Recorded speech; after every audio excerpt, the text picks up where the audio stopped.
นุนโดยแอปวันดีคอนเทนต์จริตไทยเพื่อคนไทยดาวน์โหลดได้แล้ววันนี้เมื่อมีอาการไอมีเสมหะบรรเทาด้วยยาน้ำแก้ไอเด็กตรามิสเตอร์เฮิร์บ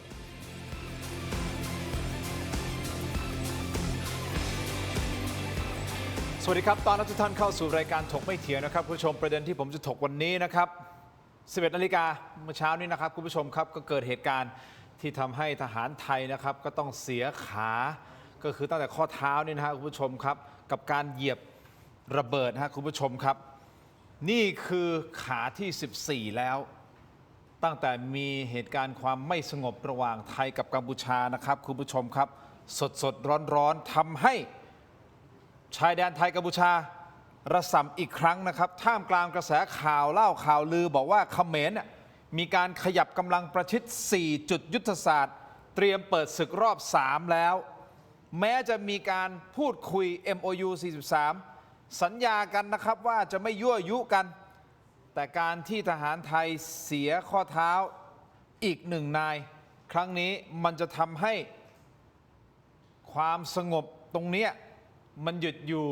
แค่นี้หรือมันจะมีแรงกระเพื่อมต่อจากนี้ในโซเชียลมีเดียของเขมรก็มีการปล่อยคลิปซ้อมรบยังมีการตัดต่อโต้กลับหลังไทยโชว์ศักยภาพกริปเพนวินเรท 100% จะมาเจาะลึกนะฮะเกมการเมืองระดับโลกด้วยนะครับคุณผู้ชม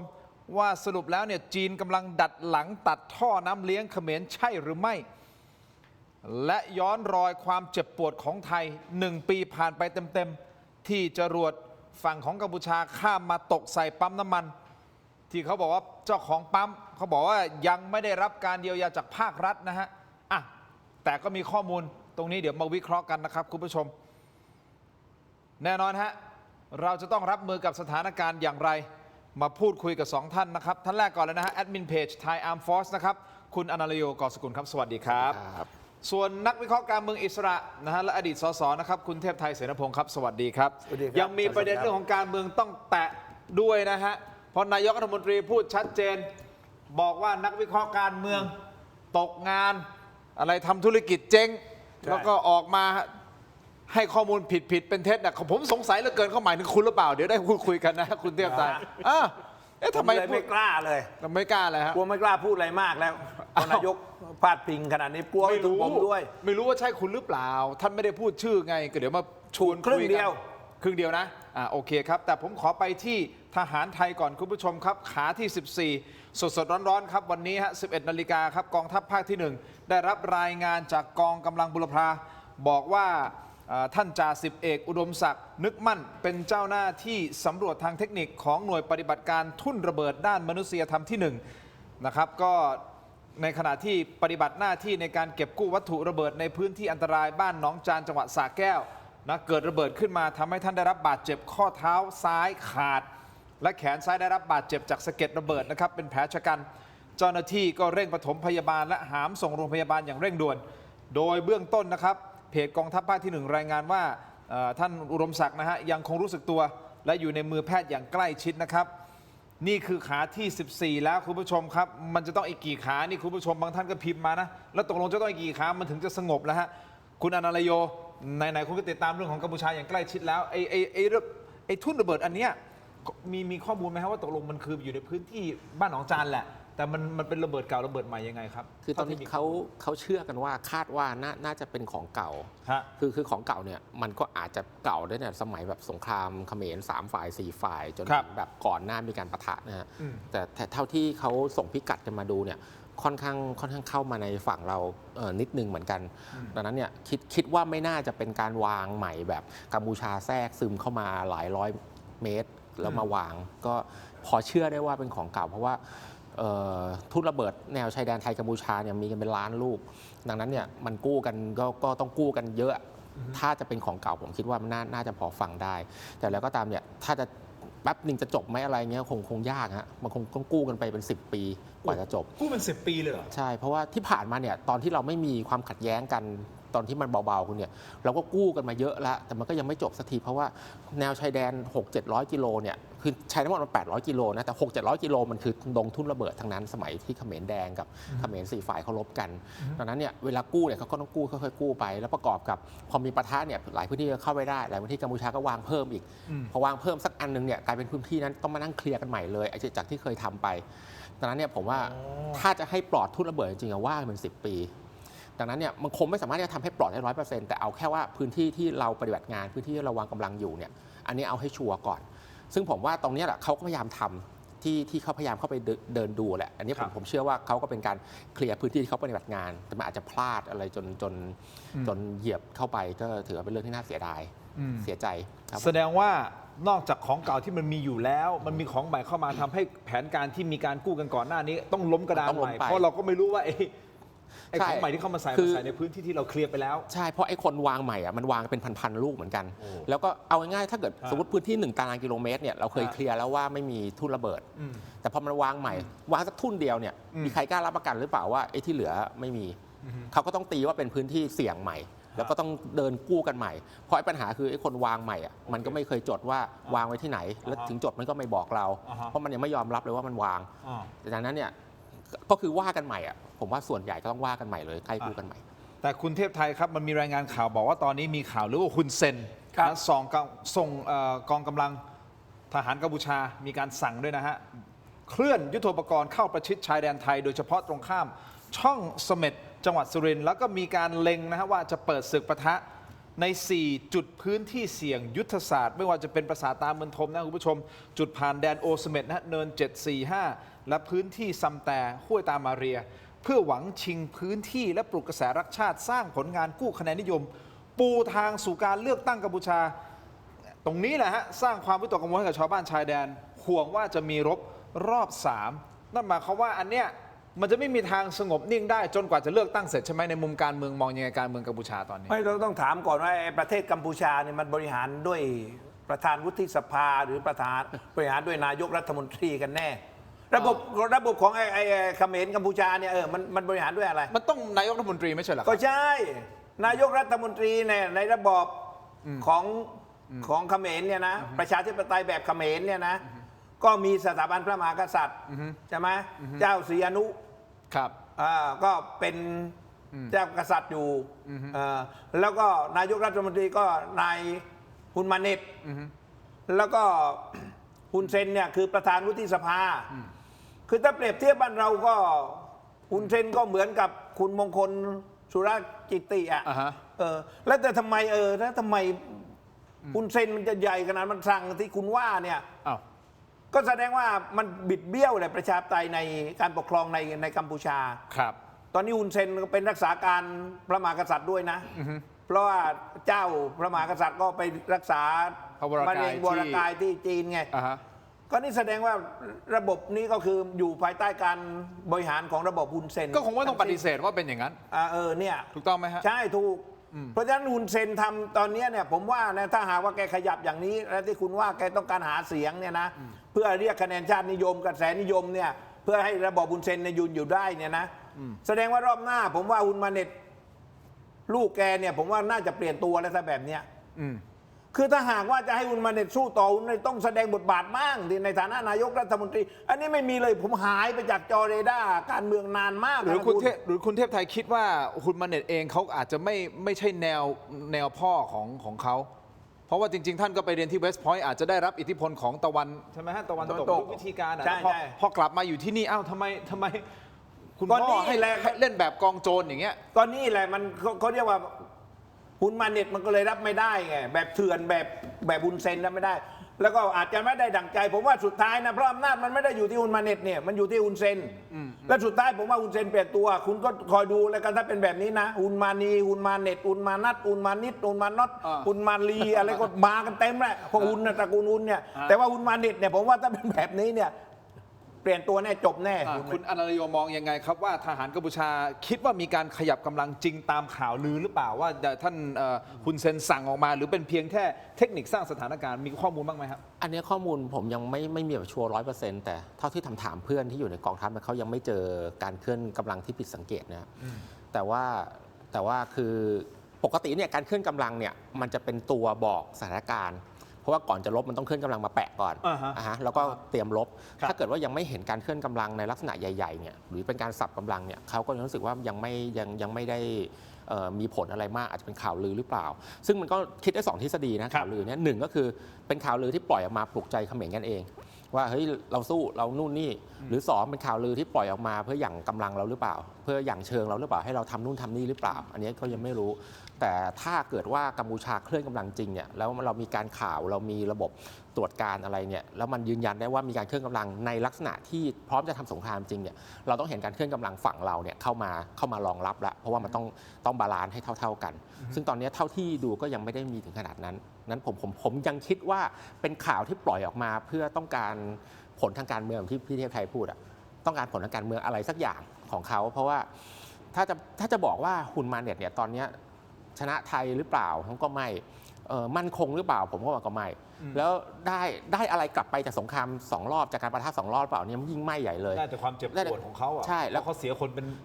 นพันใช่แล้วยิ่งเขาก็แล้วเวลาเขาท่องเขาพูดเนี่ยเขาท่องแบบโอ้กัมพูชาเจ็บปวดจังเลยไอ้นู่นก็โดนไอ้นี่ก็โดนคือคิดมุมนึงมันก็เหมือนกับว่าเขาพยายามจะพรีเซนต์ว่าเขาเป็นคนถูกรังแกใช่ไหมแต่คิดอีกมุมหนึ่งก็คือว่าไอ้ปีที่แล้วอ่ะเกือบ2 ปีที่แล้วยังพูดอยู่เลยว่าโอ้ยพวกเสียมันสบายกัมพูชาเอาชนะได้แต่ตอนนี้มันไม่ชนะไงมันแพ้ด้วยอ่ะมันก็เลยกลายเป็นว่าถ้าผมเป็นคนกัมพูชาผมก็ตั้งคำถามเหมือนกันนะว่าไอ้ผู้นำเรามันเก่งจริงหรือเปล่าเพราะฉะนั้นการทำแบบนี้มันก็เหมือนเพื่อที่จะสร้างภาพมาให้ชาวกัมพูชาเองซะด้วยซ้ำผมกำลังคิดว่ามันก็มีส่วนน่าจะเป็นอย่างนั้นเพราะว่าข่าวแบบนี้มันปล่อยออกมาคือกัมพูชาเขาซิงเกิลเกตเวย์ยิ่งกว่าเราอะเรานี่แบบเรายังบอกว่าเราไม่ค่อยเสรีนะแต่เรายังด่าคนนู้นด่าคนนี้ได้แต่ทางนั้นน่ะเขาพูดอะไรเขาก็ต้องแบบซิงเกิลเกตเวย์ดังนั้นเนี่ยถ้ารัฐบาลหรือข่าวออกมาแล้วก็ท่องไปอะก็เชื่อว่ามันจะทำให้ชาวบ้านบางส่วนเขาเชื่อแหละเพราะเขาก็ไม่ได้รับสารหลากหลายแบบบ้านเราซึ่งเป็นไปได้เขากำลังใกล้จะเลือกตั้งแล้วใช่ไหมใช่ใกล้เข้ามาปีหน้าไงปีหน้าเขาต้องปูพื้นมาตั้งแต่ตอนนี้แล้วอันนี้มันเป็นขบวนการเขมรต้มเขมรต้มเขมรคือฮุนเซนหลอกเขมรไงปลุกกระแสชาตินิยมให้เห็นว่าโอ้เอาจริงจะคือตอนนี้เนี่ยเขาเสียเปรียบไปวันที่เซ็นสัญญา27 ธันวาว่าใครอยู่ตรงไหนเนี่ยให้อยู่ตรงนั้นปั๊บเนี่ยไทยมันกินพื้นที่ไปต้องหลายหมื่นตารางกิโลเมตรไง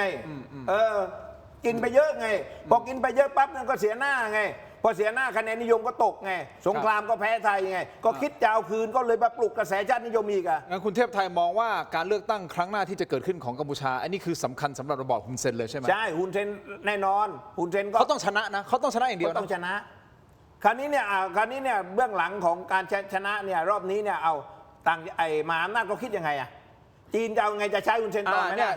คุณเทพไทยพูดประเด็นนี้แล้วน่าสนใจนะเพราะมันมีภาพถ่ายที่ออกมานะฮะคุณผู้ชมครับคนที่ยืนข้างๆท่านประธานาธิบดีสีจิ้นผิงเนี่ยหนึ่งในนั้นคือนายกไทยนะฮะส่วนอีกคนหนึ่งเนี่ยไม่ใช่ฮุนมาเน็ตนะครับอันนี้เป็นการส่งสัญญาณหรือเปล่าว่าจีนเหมือนแบบเฮ้ยคุณไม่ได้ให้ผมไม่ได้ความสำคัญกับคุณมากขนาดนั้นอันนี้นี่คือภาพที่เกิดขึ้นล่าสุดคุณผู้ชมครับท่านนายกรัฐมนตรีท่านอนุทินชาญวิรากูลยืนข้างๆท่านประธานาธิบดีสีจิ้นผิงของจีนเลยนะครับแล้วอย่างที่เราทราบกันว่าจีนแน่นอนแหละกัมพูชาก็มีความสำคัญต่อจีนถูกต้องไหมฮะแต่การที่ฮุนมาเน็ตไปยืนมีคนมาขั้นกลางตรงนี้มันบ่งบอกอะไรหรือเปล่านี่คือสัญญาณทางการเมืองอะไรสักอย่างหนึ่งหรือเปล่านั่นคือประเด็นหนึ่งนะครับอีกประเด็นหนึ่งคุณผู้ชมครับทางด้านของข้อมูลกองทัพไทยฮะพี่เล็กวาสนานานุ่วมนักข่าวอาวุโสสายทหารออกมาบอกนะครับว่าตอนนี้ทางฝ่ายกองทัพไทยมองต่างครับมองต่างไงฮะเพราะที่ผ่านมาท่านนายกไปเจรจากับจีนนะฮะแล้วก็ดูภาพนี้ออกมาก็เลยมองต่างว่าเฮ้ยสรุปแล้วเนี่ยกัมพูชาอาจจะไม่เปิดรอบ3นะเพราะว่าถูกจีนปรามเอาไว้ใช่หรือไม่พักสักครู่ครับช่วงหน้ากลับมาวิเคราะห์กันต่อครับ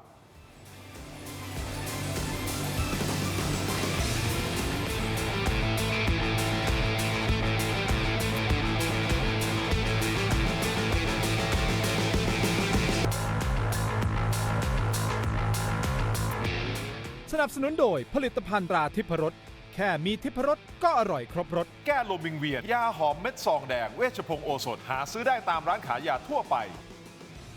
กลับกันต่อนะครับคุณผู้ชมถกไปเถียงครับยังอยู่คุณเทพไทยและคุณอนันต์โยนะฮะอย่างนี้นะคุณผู้ชมครับแน่นอนเหตุการณ์ที่เราไม่อยากให้เกิดขึ้นก็เกิดขึ้นอีกก็คือเมื่อ 11 นาฬิกานะทวนกันสั้นๆนิดเดียวนะครับทหารไทยก็ไปเหยียบทุ่นระเบิด นะครับแล้วก็ข้อเท้าซ้ายขาดนะครับตอนนี้ทางแพทย์ก็ดูแลอย่างใกล้ชิดนะครับคุณผู้ชมที่เป็นเหตุการณ์ที่เกิดขึ้นนะฮะแต่ขอย้ำตรงนี้นิดนึงนะครับว่าทุ่นนี้นะฮะเป็นทุ่นเก่าหรือทุ่นใหม่เดี๋ยวรอการยืนยันอย่างชัดเจนหลังจากมีการตรวจสอบแต่เท่าที่คุณอนันต์โยมีข้อมูลและติดตามเนี่ยฮะแต่ยังไม่ได้ยืนยัน 100% นะฮะแต่ดูเหมือนว่ามีโอกาสที่จะเป็นทุ่นที่มันเป็นทุ่นเก่าไม่ได้เป็นการวางใหม่เอาละจะทุ่นเก่าหรือทุ่นใหม่อะไรก็แล้วแต่เนี่ยแต่แน่นอนเราต้องสูญเสียขาสูญเสียข้อเท้าอีก1 นายนะฮะต้องส่งกำลังใจไปให้นะครับคราวนี้ตัดภาพมาดูเรื่องของท่าทีของผู้นำโลกกันบ้างนะฮะหนึ่งในนั้นคือจีนที่คุณเทพไทยบอกไปคราวนี้มาฟังข้อมูลส่งของกองทัพไทยกันหน่อยนะครับทางด้านของคุณเล็กวาสนานานุ่วมนะครับพี่เล็กเป็นนักข่าวอาวุโสสายทหารก็ออกมาบอกว่าตอนนี้ฝ่ายกองทัพไทยกลับมองต่างออกไปว่าไอ้รอบที่3เนี่ยอาจจะไม่เกิดเพราะที่ผ่านมาท่านนายกอนุทินนะครับได้ไปเจรจากับจีนนะบวกกับพลเรือเอกตงจินนะฮะตงจินนะฮะขออภัยรัฐมนตรีว่าการกระทรวงกลาโหมของจีนนะฮะได้เดินทางมาพบปะกับท่านพลโทอดุลบุญธรรมเจริญหรือบิ๊กดุลนะครับรัฐมนตรีว่าการกระทรวงกลาโหมของไทยเพราะเหตุการณ์เหล่านี้แหละฮะทำให้มีการประเมินนะบอกว่าสู้รบเนี่ยไม่น่าจะเกิดขึ้นในปีนี้เพราะกองทัพมองว่านี่เป็นสัญญาณว่าจีนให้ความสำคัญกับเหตุการณ์ไทยกับกัมพูชานะจีนบอกว่าจะไม่ส่งกระสุนให้กับกัมพูชาและกำชับว่าห้ามนำยุทโธปกรณ์ที่จีนส่งให้มารบกับไทยแต่นี่เป็นข้อมูลก่อนที่ทหารไทยนะฮะจะเหยียบกับระเบิดวันนี้นะครับคุณผู้ชมซึ่งคุณอันลโยถ้ามองเรื่องนี้คุณคิดเห็นอย่างไรว่าเอ๊ะถ้ามองในมุมนี้มันมีโอกาสไหมว่าตอนนี้เท่ากับว่าเหมือนจีนแน่นแฟนกับเรามากยิ่งขึ้นแล้วก็ให้ซีนนะโดยเฉพาะท่านนายกก็ไปร้องเพลงเทียนหมีมี่นะที่จีนก็สร้างความประทับใจต้องบอกนี้นะสร้างความประทับใจให้กับจีนนะฮะคุณผู้ชมตรงนี้มันมีโอกาสไหมที่ทางด้านของกองทัพไทยประเมินว่าเฮ้ยไม่น่าจะมีการสู้รบเกิดขึ้นในเร็วนี้ผมว่าก็มีโอกาสนะคือเราประเมินกันต้นปีกับเราประเมินตอนนี้กลางปีเนี่ยสถานการณ์โลกแล้วก็สถานการณ์ในภูมิภาคเนี่ยมันต่างกันเยอะมากเลยตอนนี้มันเกิดสงครามอิหร่านสงครามในวันออกกลางมีปัญหาเรื่องฮอร์มุสอย่างเงี้ยคนไม่สนใจเรื่องอื่นนอกจากจะมีน้ำมันใช้หรือเปล่าไป 3-4 เดือนเลยแล้วประกอบกับอะไรมันก็ยากขึ้นในทางการเมืองในทางการสะสมอาวุธรวมถึงอีกมุมนึงอ่ะถ้ากัมพูชาอยากได้รอบ3จริงกัมพูชาก็ต้องมีอาวุธกระสุนจะยิงโอเคละเขาได้อาวุธใหม่เขาได้รถถังใหม่เขาได้นู่นนี่ใหม่ใช่ไหมแต่ว่าสิ่งที่เขายังได้ไม่เต็มที่ก็คือพวกกระสุนต่างๆหรือพวกจรวดต่างๆที่เขามายิงเราอ่ะตอนนี้เขามีแต่ปืนมีแต่ท่อยิงจรวดแต่จรวดเขายังมีไม่ครบซึ่งถ้าคิดทางทหารอ่ะถ้าคุณจะไม่มีกระสุนพร้อมอ่ะคุณก็จะมาลบรอบ3รอบ4คุณก็เละอย่างเดียวอีกมุมหนึ่งก็คือถ้าจะมองเรื่องจีนเนี่ยเราเพิ่งจัดตั้งกลไก2+2กับจีนนะครับก็คือกลาโหมที่ต่างประเทศกับเรากับจีนคุยกันซึ่งฝั่งกัมพูชาก็มีกลไก3+3อันนี้มาพักใหญ่แล้วการจัดตั้งกลไกแบบนี้มันก็อาจจะเป็นการส่งสัญญาณได้อีกมุมหนึ่งว่าเรากับจีนเนี่ยอาจจะคุยกันมากขึ้นเรื่องความมั่นคงแล้วในทางกลับกันก็คือว่าถ้ามันมีปัญหาอะไรเนี่ยจีนอาจจะพร้อมเป็นตัวกลางในการประสานหรือเปล่าเพราะว่าตอนนี้มันมีช่องทางที่ตรงแล้วระหว่างไทยกับจีนจีนกับกัมพูชาดังนั้นเนี่ยจีนจะเป็นตัวกลางของทั้งคู่มันก็อาจจะเป็นบทบาทที่จีนแสดงให้เห็นในเชิงที่เหมือนกับว่าในเชิงอ่านระหว่างบรรทัดน่ะว่าจีนขอเข้ามาดูแลสถานการณ์ตรงนี้นะแล้วข้อจีนเนี่ยผมว่าเขาสั่งกัมพูชาได้เอาพูดตรงๆเพราะว่าแนบ ใช้คำนี้เลยใช่ไหมใช่ใช้คำนี้เพราะเขาสั่งกันมาหลายรอบแล้วดังนั้นเนี่ยถ้าเขารู้สึกว่าการทำสงครามถ้ากัมพูชาต้องการทำสงครามเนี่ยแล้วมันไม่เป็นผลประโยชน์ต่อเขาอะสิ่งที่เขาต้องทำก็คือเขาต้องสั่งให้กัมพูชาว่าอย่าพึ่งซึ่งมันก็มีหลายวิธีในการที่เขาสั่งนะฮะจะสั่งทั้งทางเศรษฐกิจสั่งทั้งทางการเมืองสั่งทั้งการกดดันต่างๆได้เยอะคราวนี้ผมว่าจะมีรอบ3หรือไม่มีรอบ3เนี่ยเราติดตามบทบาทจีนต่อไปแล้วก็อย่างที่สำคัญก็คือว่าดูวิธีการของกัมพูชานะครับถ้าเขาไม่มีการเติมกำลังอย่างมีนัยสำคัญถ้าเขายังเนี่ยเหมือนที่เขามาประชุมกับเราที่ว่าสัก2 วันก่อนเนี่ยยังทำอย่างนี้อยู่อันนี้ผมรู้สึกว่าเรายังพอจะสบายใจได้ว่ารอบ3ยังเสี่ยงน้อยแต่ถ้าวันไหนมันมีสถานการณ์ที่เปลี่ยนไปโดยเฉพาะยิ่งการเมืองในประเทศของเขาเนี่ยซึ่งกลางปีหน้าเขาจะเลือกตั้งท้องถิ่นปีต่อไปเขาก็จะเลือกตั้งระดับชาติพวกนี้อย่างที่อาจารย์เทพไทยบอกมันแพ้ไม่ได้มันพลาดไม่ได้คือฝ่ายค้านเขาไม่มีหรอกกกตเขาเก่งกว่าเราเขายุบทิ้งหมดเลยแต่ว่ากกตเขาเก่งกว่าเรายุบทิ้งหมดเลยยุบทิ้งหมดเลยแต่ว่าทุกอย่างมันพลาดได้ซึ่งตอนนี้ฮุนเซนและฮุนมาเน็ตไม่ต้องการมีสัญญาณว่าเขาพลาดเพื่อให้ระบอบมันยังไปได้อยู่ถ้าเกิดว่ามันมีอุบัติเหตุทางการเมืองจริงๆเนี่ย กัมพูชาหรือจีนโทษทีกัมพูชาหรือฮุนเซนอาจจะไม่สนใจอะไรแล้วก็ได้ผมต้องการสงครามเพื่อปลุกกระแสชาตินิยมขึ้นมาใหม่ก็ได้ ก็คือเหมือนเฮือกสุดท้ายแล้วแหละ เหมือนเฮือกสุดท้ายใช่ ถ้าแพ้คือแพ้เขาก็ลุยเต็มที่แล้วแหละ ใช่ดังนั้นเนยผมว่าปลายปีนี้ต่อต้นปีหน้าเนี่ยต้องมาดูกันอีกที แต่ก็จะไม่ใช่ความเสี่ยงช่วงเนี้ยแบบที่เราเคยกลัวกันละเพราะว่าหลาย ๆ เรื่องประกอบกัน อ่ะคุณเทพไทยวิเคราะห์หน่อยฮะเรื่องของ คือจีนเนี่ย ท่าทีของจีน จีนเขาเล่นการเมืองในภูมิภาคนี้คือต้องยอมรับว่า2 ครั้งที่ผ่านมาเนี่ยนะความขัดแย้งระหว่างไทยกัมพูชาเนี่ยจีนบทบาทน้อยนะอเมริกาบทบาทใหญ่นะหมายว่าโดนัลด์ทรัมป์เนี่ยบินมาคุณเมนไหมล่ะ ใช่ มาจัดการเองแล้วคือแบบว่าจีนเนี่ยอยู่ในฐานะเหมือนขอร่วมด้วย มีเป็นสักขีพยานด้วย ณวันนั้นนะ ใช่ ณ ไง วันนั้นอืม การนี้พอวันนี้เนี่ยโดนัลด์ทรัมป์เนี่ยก็จะเอาตัวเองไม่รอดอยู่กำลังพันละวันพันละเกอยู่กับอิหร่านอยู่เนี่ย ใช่ ก็เลยไม่มาเสือกแล้วไง อุ้ย เอ้ยโทษ นั่นไง ม่ด้ ใช้คำนี้เลยเหรอ ใช่ครับ เออ ไม่มาเผือก อ่า ไม่มาเผือกแล้วในสถานการณ์แบบนี้ เพราะนี้จีนก็แสดงตัวเป็นพี่ใหญ่ไงเป็นผู้ใหญ่ของภูมิภาคนี้ แล้วก็ในฐานะที่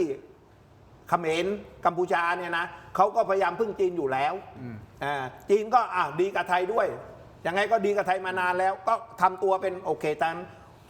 เป็นคนกลาง คนเนี่ยหรือจะทะเลาะกันเนี่ยนะได้อ้วเป็นคนกลางนะอะไร ไม่ใช่ เงี้ย ขอนิดนึงที่พี่เทพไทยพูดนี่ผมว่าถูกต้องนะคือรอบที่แล้วเนี่ยทรัมป์แสดงบทบาทจนผมรู้สึกว่าจีนก็รู้สึกว่าเฮ้ยนี่อาเซียนเนี่ยหลังบ้านเขาอะทรัมป์มาจากไหนวะแต่รอบเนี้ยทรัมป์เหมือนกำลังเพียงพร้ำตรงนู้นเนี่ยนี่คือโอกาสที่จีนจะเสีย ใช่ ใช่ คือเมื่อก่อนเนี่ยจีนเหมือนกับตัวประกอบนะไม่มีบทบาทเลยเสียหน้าไงเพราะรอบนี้เอาแหละก็ได้โอกาสแล้วเนี่ยก็มาเป็นพี่ใหญ่ในภูมิภาคนี้แล้วเขาก็คุมคือหมายความว่าไอ้กัมพูชาเนี่ยมันอยู่ในมือจีนอยู่แล้ว เศรษฐกิจมันก็พังแล้วอะไรพังไปหมดแล้ว จีนก็เลยเข้ามาเป็นพี่เลี้ยงเป็นพี่ใหญ่ในตรงนี้กันนี้รอบ3ที่คุณถามเนี่ยผมฟันธงตั้งแต่ปีมาโวแล้วคุณก็ฟังผมทุกรายการผมก็บอกว่ารอบ3มันไม่มีไงคือที่ผมไม่มีมันจะเอาอะไรมาสู้ก็เหมือนกับอาจารย์อะไรโยว่าแหละมันมีแต่ปืนมันไม่ลูกกระสุนมันจะมาซื้อมันจะตังค์ที่ไหนมาซื้อสแกมเมอร์ก็เจ๊งใช่ไหมคอร์เซนเตอร์ก็พังนักท่องเที่ยวก็ไม่มีสินค้าเกษตรเศรษฐกิจก็ส่งออกมันเจ๊งไปหมดแล้วอ่ะมันจะเอาอะไรมาล่ะแล้วไปขอจีนจีนก็จีนเป็นพี่ใหญ่จีนก็คุมทั้งหมดตอนนี้อาวุธมาเอาอะไรมานะเอาให้รถถังไอ้ที่ทำปะการังประกำเทียมก็เอาไม้มาโชว์บ้านเราถ้าเอามาก็มาโชว์งานวันเด็กได้แล้วจะยิงอะไรมันไม่มีผมบอกเลยว่ามันไม่มีทางหรอกเพราะพี่จีนเขาคุมอยู่ด้วย ใช่คือวันนี้ปัญหาของประเทศไทยเนี่ยเราเอาอย่างนี้ว่าผมถ้าเป็นนายกอนุทินนะฟังกันนายกอนุทิน อีกแล้ว ไม่ใช่มาด่าผมอยู่อย่างเดียว เดี๋ยวก่อนคุณเนี่ยคุณยังไม่เคลียร์ประเด็นเดี๋ยวผมต้องเคลียร์ประเด็นนี้กับคุณ ไม่ นะ ผม ท่าน คุย นายก ในฐานะ เขาบอก เพื่อน ว่านักวิเคราะห์การเมืองเนี่ยที่ออกมาวิเคราะห์เปล่าๆเนี่ยสร้างความเท็จใส่ความเท็จพูดไม่จริงไม่รู้จริง แล้วเป็นนักวิเคราะห์ ตกงาน รเมือตกงาน ธุรกิจเจ๊ง ทำธุรกิจเจ๊งอ่ะมันหมายถึงคุณหรือเปล่าผมไม่ เป รู้ ล่าไม่เกี่ยวผมไม่ได้ทำธุรกิจไอ้ตกงานเนี่ยอาจจะใช่ แต่ว่าธุรกิจไม่เกี่ยวกับผมไม่ได้ทำธุรกิจผมเป็นนักการเมืองอาชีพ เดี๋ยวก่อนนะคุณบอกว่าเพื่อนคุณเขารู้จักคุณหรือเปล่าผม รู้จัก ด้วยความเคารพนะ รู้จัก ท่านนายกรู้จักคุณหรือเปล่า รู้จักอย่าไปสั่งห้ามนะห้ามผมออกอยู่หลายช่องเลยห้ามนะอย่าสั่งนะคุณอนุทิน มีสั่งห้ามออกรายการด้วยเหรอ มีคนบอกอยู่ ไม่จริง เขาอ้างหรือเปล่าผมว่าเขาอ้างเหรอคุณอนุทินก็ใจดีกับผมจริงเขาใจดีกับผมคุณอนุทินเนี่ยคือผมบอกกับคุณอนุทินรอบนี้นะครับ คือคุณต้องทำการเมืองระหว่างประเทศ ซึ่งท่านทำอยู่นะต้องบอก ใช่ ว่า เนี่ยก็ต้อง ดิน ทำ ส เอา ย เนี่ยคุณคือหมายความว่า ในปัญหาไทยกัมพูชานะให้ทหารก็รับผิดชอบไปเถอะนะถ้าคุณขยับมาผมเชื่อว่าการข่าวทหารไทยก็เก่งอยู่แล้วก็คุมได้อยู่แล้วคุณขยับไทยก็ขยับไทยมันรู้อยู่แล้ว เอาเรื่องนี้ดีกว่า คุณไปเอาไปสร้างมิตรกับจีนเนี่ยคุยกับจีนให้รู้เรื่อง และในภูมิภาคนี้ไม่มีกี่ประเทศหรอกที่ไอ้เขมรจะไปหวังพึ่งพิงนะจีนคุยให้รู้เรื่องนะกับเกาหลีใต้เกาหลีใต้ก็รำคาญกับกัมพูชาอยู่แล้วก่อนมันบุกมาเอาคนไปกลับไปแล้วใช่ไหม ที่ลุย กับญี่ปุ่นไอ้ตรงเรือตรวจการที่ไม่ติดอาวุธมาเนี่ยโอเค คุณให้แต่เรือมา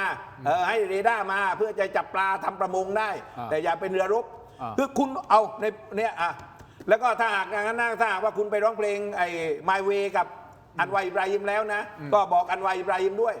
ว่าคุณใจเย็นคุณนะอย่าไปเข้าข้างอย่าไปอะไรมันแล้วก็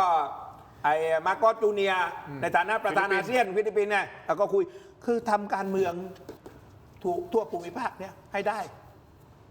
แล้ว โอเค แล้ววุนเซน เข้าใจ วุนเซนก็จะคุณวุนเซนออกจากนอกประเทศมันพูดอะไรได้ผมจะถามที่มันพูดฝรั่งได้ลูกมันแค่นั้นแหละวุนมาเน็ตมันนักเรียนนอกไอ้วุนเซนเนี่ยมันจบป .4 คุณอันนี้ผม ผมสนใจประเด็นนี้ในเรื่องของการขยับแล้วก็เล่นการเมืองระหว่างประเทศเลย แล้วก็เอาอย่างพี่จีนนะฮะแล้วอย่างหลาย ๆประเทศ เอามาเป็นพวกไอ้หมด เข้ามาเป็นพวกเนี่ยผมว่านี่เป็นมูฟที่ดีแล้วท่านนายกจริง ๆเขาทำแล้วท่านนายกใช้ดนตรีนี่ไม่ได้เดี๋ยวหาว่าผมโปรท่านนายกนะแต่ว่าคือผมมองมูฟเนี่ยเป็นมูฟที่ชาญฉลาดนะใช้ดนตรีใช่ไหมใช้เพลงใช้อะไรในการเชื่อม แล้วมันเชื่อมได้จริงๆนะคุณผู้ชมก็เลยเกิดภาพนี้ขึ้นมาคุณผู้ชมครับหลายคนตั้งข้อสังเกตว่าจีนเนี่ยจะลดบทบาทและลดความสำคัญของกัมพูชาลงหรือเปล่านะครับสาเหตุเกิดจากภาพถ่ายรูปนึงเอาขึ้นมานะครับการประชุมที่จีนเมื่อนี่ฮะภาพถ่ายนี้เราเปิดไปแล้วก่อนหน้านี้เดี๋ยวเปิดอีกครั้งหนึ่งนะครับท่านนายกอนุทินของเราเดินทางไปประชุมด้วยนะฮะโดยในภาพนี้เป็นการถ่ายรูปรวมของผู้นำประเทศที่ไปร่วมประชุมกับจีน รูปนี้จะเห็นได้ว่าท่านนายกอนุทินยืนข้างสีจิ้นผิงท่านประธานาธิบดีสีจิ้นผิงของจีนเลยนะครับในขณะที่นายกฮุนมาเนตของกัมพูชาไปยืนไปกระเถิบห่างออกไปอ่ะถูกขั้นโดยใครครับถูกขั้นโดยท่านคาซิมโจมาดโตกาเยฟซึ่งท่านเป็นประธานาธิบดีของประเทศคาซัคสถานครับภาพที่ออกมามีนักวิเคราะห์หลายท่านก็มองว่าเฮ้ยอย่างนี้เนี่ยเอาละจะลดบทบาทหรือไม่ลดบทบาทไม่รู้แต่ให้ความสำคัญกับไทยให้ความสำคัญกับท่านนายกอนุทินใช่หรือไม่ผมบอกให้นะเวลาผู้นำหรือถ่ายภาพไงหรือแม้แต่องค์กรเวลาถ่ายภาพบริษัทเวลาเปิดงานนู่นเปิดการนี่เนี่ยใครจะยืนข้าง CEO ใครจะยืนข้าง MD ล้วนมีนัยยะหมดเลยนะครับแล้วภาพเนี่ยผมบอกแล้วนะฮะมายืนแบบนี้แสดงว่าเขาให้ความสำคัญเรามากขึ้นคุณอารยมองใช่หรือไม่แล้วก็ลด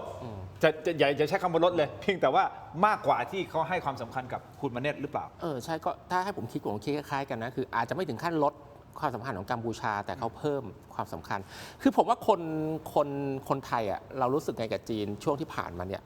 ผมว่าฝ่ายการเมืองจีนก็รู้นะสถานทูตจีนก็รู้แล้วเขารายงานกับปักกิ่งทุกสัปดาห์อยู่แล้วดังนั้นเนี่ยถ้าเกิดว่าภาพมันออกมาเนี่ยแล้วจีนจะมาทำให้คนไทยรู้สึกไม่ดีทำไม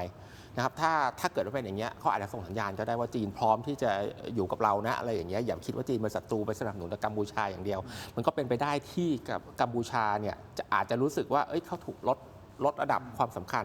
หรือว่าเราเองมองว่ากัมพูชาถูกลดระดับความสำคัญหรือเปล่าแต่ให้ผมมองเนี่ยผมรู้สึกว่าเขาก็เอากัมพูชาไว้อย่างนั้นแหละแต่เขาเพิ่มของเราขึ้นมาให้รู้สึกว่าเฮ้ยจีนก็ไม่ได้ทิ้งไทยนะอะไรอย่างเงี้ยแล้วก็เนี่ยมีกลไกนู่นกลไกนี้โผล่ขึ้นมามีอะไรอย่างเงี้ยแล้วก็มีเซ็นข้อตกลงอะไรพวกนี้พยายามที่จะสื่อสารอ่ะเหมือนกับว่ามันก็ไม่ใช่เอาข่าวดีมากบข่าวแย่นะแต่หมายถึงว่าพยายามให้แสดงบทบาทว่าเฮ้ยจีนก็ยังไม่ได้ทิ้งไทยอะไรมาเนี้ยผมมองเป็นมุมนั้นมากกว่าซึ่งเราก็ไม่ได้ต้องไม่ต้องรู้สึกแบบว่าเฮ้ยทำไมแบบมันต้องมีการแข่งขันกันหรือเปล่าผมว่าตรงนี้ไม่ได้จำเป็นเอาแค่ว่าเราคุยกับจีนให้รู้เรื่องแล้วให้ย้ำกับจีนทุกครั้งว่าการที่จีนส่งอาวุธให้กัมพูชาเนี่ยต่อให้มันเป็นเรื่องของการพาณิชย์หรือการอะไรสัญญาอะไรก็ว่าไปถ้าเกิดว่าเป็นการซื้อขายก็ว่ากันแต่ถ้าเป็นการช่วยเหลือเนี่ยเราไม่สบายใจนะเพราะว่ามันก็เห็นชัดเจนแล้วว่าเขาเอาอาวุธมายิงใส่เรายิงใส่ทหารเพราะว่านี่ยิงแต่พลเรือนทั้งนั้นเลยนะฮะดังนั้นเนี่ยถ้าเราสื่อสารไปเงี้ย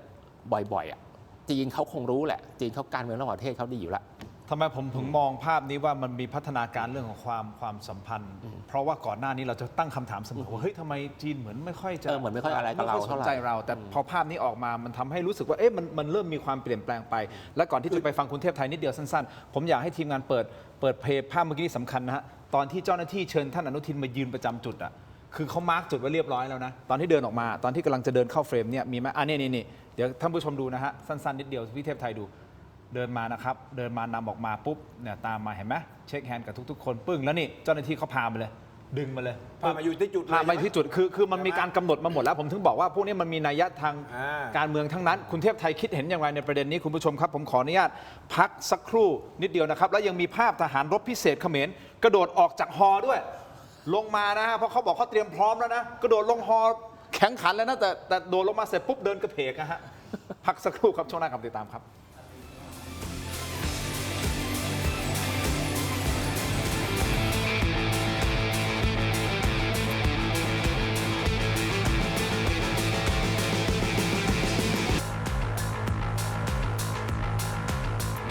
สนับสนุนโดยอาหารแมวเหมียวอร่อยมีประโยชน์ถูกใจเหมียวกลับมากันต่อคุณผู้ชมครับอยู่กับ2ท่านนะฮะคุณอนันต์โยและคุณเทพไทยนะคุณเทพไทยวิเคราะห์เลยนะฮะเรื่องของภาพที่เราเปิดมาแล้วให้คุณอนันต์โยเขาวิเคราะห์ไปแล้วนะเรื่องของบทบาทของไทยเหมือนยกระดับจีนเขาฉลาด คือเข้าใจความสำคัญเขมรกับไทยเนี่ยนะคุณก็ต้องดูก่อนอันดับแรกพลเมืองเราเท่าไหร่ล่ะ60 ล้านอนุ17แล้วคุณค้าขายกับคน17 ล้านกับค้าขายกับคน60 กว่าล้านเนี่ยใช่ไหมอันไหนไม่ดีกว่าล่ะ คน17 ก็ไม่ค่อยมีตังค์ด้วยนะ คนไทยด้วยกว่าเศรษฐกิจ ตอนนี้ แล้วเชื้อสายคนไทยเนี่ยผูกพันกับจีนมาตั้งนานแล้ว ครับ จีนพ้นทะเลมาเนี่ยหนีมาคุณดูดิเอามาขึ้นเกาะสมุยเกาะปากพนังขึ้นอะไรในทางใต้ทั้งนั้นขึ้นเขมรกี่คน แทบจะไม่มีคนจีนในเขมรน่ะคนไทยทั้งนั้นเชื้อสายคนไทยคนไทยเชื้อสายจีนเนี่ยจะเยอะมากนะผมว่าเกือบครึ่งประเทศนะครับ นี่ขนาดผมหน้าตาออกแขกอย่างนี้นะยังเชื่อไหหลำ ยังมีใช่ไหม ไหหล อ่า ำคุณอนุทินเนี่ยกวางตุ้ง แท้ตั้งถ้าภาษาใต้จิ๋วนะแท้ตั้งถ้าภาษากวางตุ้งเนี่ยแท้ชัน เฉิน ใช่เฉินเฉิน เฉินนี่คือจีนกลาง จริงนั่นแหละเห็นไหมล่ะเพราะพวกกากีนังอ่ะคนกันเองกันเนี่ยยังไงก็แบบแล้วคุณฮุนมาเน็ตนะคุณแซ่ฮุนเหรอคุณว่าฮุนมาเน็ตเนี่ยมันเขมรขอมเลยแล้วนั่นน่ะ แล้วถ้าอย่างนี้ move นี้คือจีนกำลังจะให้ความ จี สำ น คัญ ให้ กับ ความ เรา สำคัญกับไทยมากกว่าอยู่แล้วเขาก็เห็น แล้วเขาก็ไม่อยากจะได้อยู่แล้วจีนเนี่ยเขาเชยร์เตียบัน แล้วทำไม เขาจะ ทำไมเปลี่ยนท่า จักรา ที วุ อะ ธฮะ ทำไมถึงปรับท่าทีเพราะก่อนหน้านี้เรารู้สึกเองหรือเปล่านะตอนนั้นก่อนหน้านี้ที่เหมือนจีนเขาก็เหมือนโปรกัมพูชามากกว่าเราแล้วอยู่ดีๆวันนี้ทำไมถึง คือเราไม่ได้เข้าหาไงเมื่อก่อนอ่ะเราก็ไม่ได้เข้าหาจีนมากไง ครับ ช่วงหลังเนี่ยเราเข้าหาแล้วคุณดูที่ความสัมพันธ์ของเรานะคุณก็เห็นว่าช่วงหลังๆเนี่ยนะสถาบันของเราเนี่ยไปเยือนจีนน่ะใช่ไหมล่ะไปสร้างความสัมพันธ์ในไมตรีกับจีนน่ะให้ความสำคัญขนาดไหนล่ะพระวงศ์สานุวงศ์กี่พระองค์ไปให้ความสำคัญ ครับ คุณก็เห็นอยู่แล้วของเขาเนี่ยที่ไปอ่ะเจ้าเขาไปรักษาตัวรักษามะเร็งไอ้ของเราเนี่ยไปคุณไปดูดิสร้างสัมพันธ์ทำไมตรีลึกซึ้งขนาดไหนอะคุณมันต่างกันเยอะ เพราะฉะนั้น move นี้คิดว่าไอ้เรื่องของการที่จะมีรอบ3น่าไม่น่าจะเกิดขึ้นอย่างที่คุณอารโยมอง ผมควันประตูปิดประตูตายไปนานแล้ว ไม่เกิดขึ้นอยู่แล้ว ผมว่าไม่มีทางว่ามันจะไปเอาอะไรตายมากกว่านี้เหรอมันไงตายมากกว่านี้มันจะหมดอยู่แล้วกองทัพอยู่แล้ว หมายถึงเขาใช่ไหม เขาอะดิแล้วมันจะเอาอะไรมาสู้กับไทยผมจะถามจริงๆนะนี่ผมภาวนาอย่างเดียวนะอย่าให้มันมีเครื่องบินรบแค่นั้นแหละมันมีทหารมาเนี่ยนะทหารราบมาเนี่ยเชื่อมาเถอะเจอกับเพ่นเราเจอไอ้โดกันเรียบร้อยแต่ถ้ามันมีเครื่องบินรบขึ้นมาเมื่อไหร่นี่แหละน่ากลัว อ้าวเหรอเมื่อวานนี้ฮะพลอากาศเอกระวินถนอมสิงห์ท่านผู้บัญชาการกองบัญชาการควบคุมการปฏิบัติการทางอากาศ และเป็นนักบินขับไล่ F16 ที่มีชั่วโมงการบินสูงที่สุดในประเทศไทยและน่าจะสูงที่สุดในภูมิภาคนี้ด้วยซ้ำนะฮะแล้วก็มีนามเรียกขานว่าฮอลลีวูดนะฮะฮอไซน์นะฮอลลีวูดได้ให้สัมภาษณ์ในรายการคนดังนั่งเคลียร์ของคุณเมย์นี่นะครับบอกว่าประเทศไทยเนี่ยถือเป็นประเทศแรกในโลกที่นำเครื่องบินกริปเพนมาปฏิบัติการรบจริงและทิ้งระเบิดใส่เป้าหมายจริงอัตราความสำเร็จในการปฏิบัติการโจมตีทางอากาศของกริปเพนโดยกองทัพอากาศไทยสำเร็จเต็ม 100%ไม่ต้องกังวลเรื่องระบบต่อสู้อากาศยานหรือเป้าหมายในการจัดซื้อเครื่องบินรบของฝั่งตรงข้ามเพราะการสร้างกองทัพอากาศและนักบินรบที่เชี่ยวชาญ1 คนน่ะคุณเทพไทยคุณอนันต์โยคุณผู้ชมต้องใช้เวลาฝึกฝนยาวนานกว่า15 ปีนะฮะรวมถึงต้องใช้งบประมาณเยอะมหาศาลเลยนะรวมถึงความสามารถในการดูแลรักษาเครื่องบินให้อยู่ในสภาพพร้อมรบตลอดเวลาซึ่งเป็นสิ่งที่ฝ่ายตรงข้ามยังไม่สามารถทำได้แต่คุณผู้ชมทางเขมรก็ไม่น้อยหน้าลงคลิปพร้อมระบุแคปชั่นเสียมเจอแน่เขมรซ้อมทิ้งไข่จากกริปเพนฮะหลังนำเข้าประจำการ1 ลำเอาไปดูหน่อยฮะเขาทิ้งไข่เสียมได้จริงๆเหรอดูครับ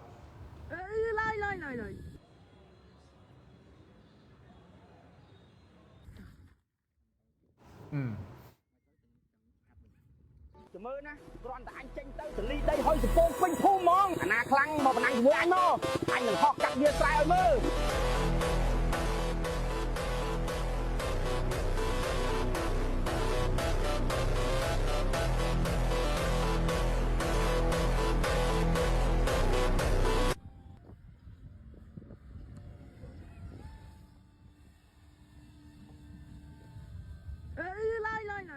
แล้วคุณดูดิอ่ะแล้วแค่มันมีปืนไอบีเอ็ม21เนี่ยมันยิงปั๊มน้ำมันมันยิงโรงพยาบาลมันยิงโรงเรียนเห็นไหมล่ะ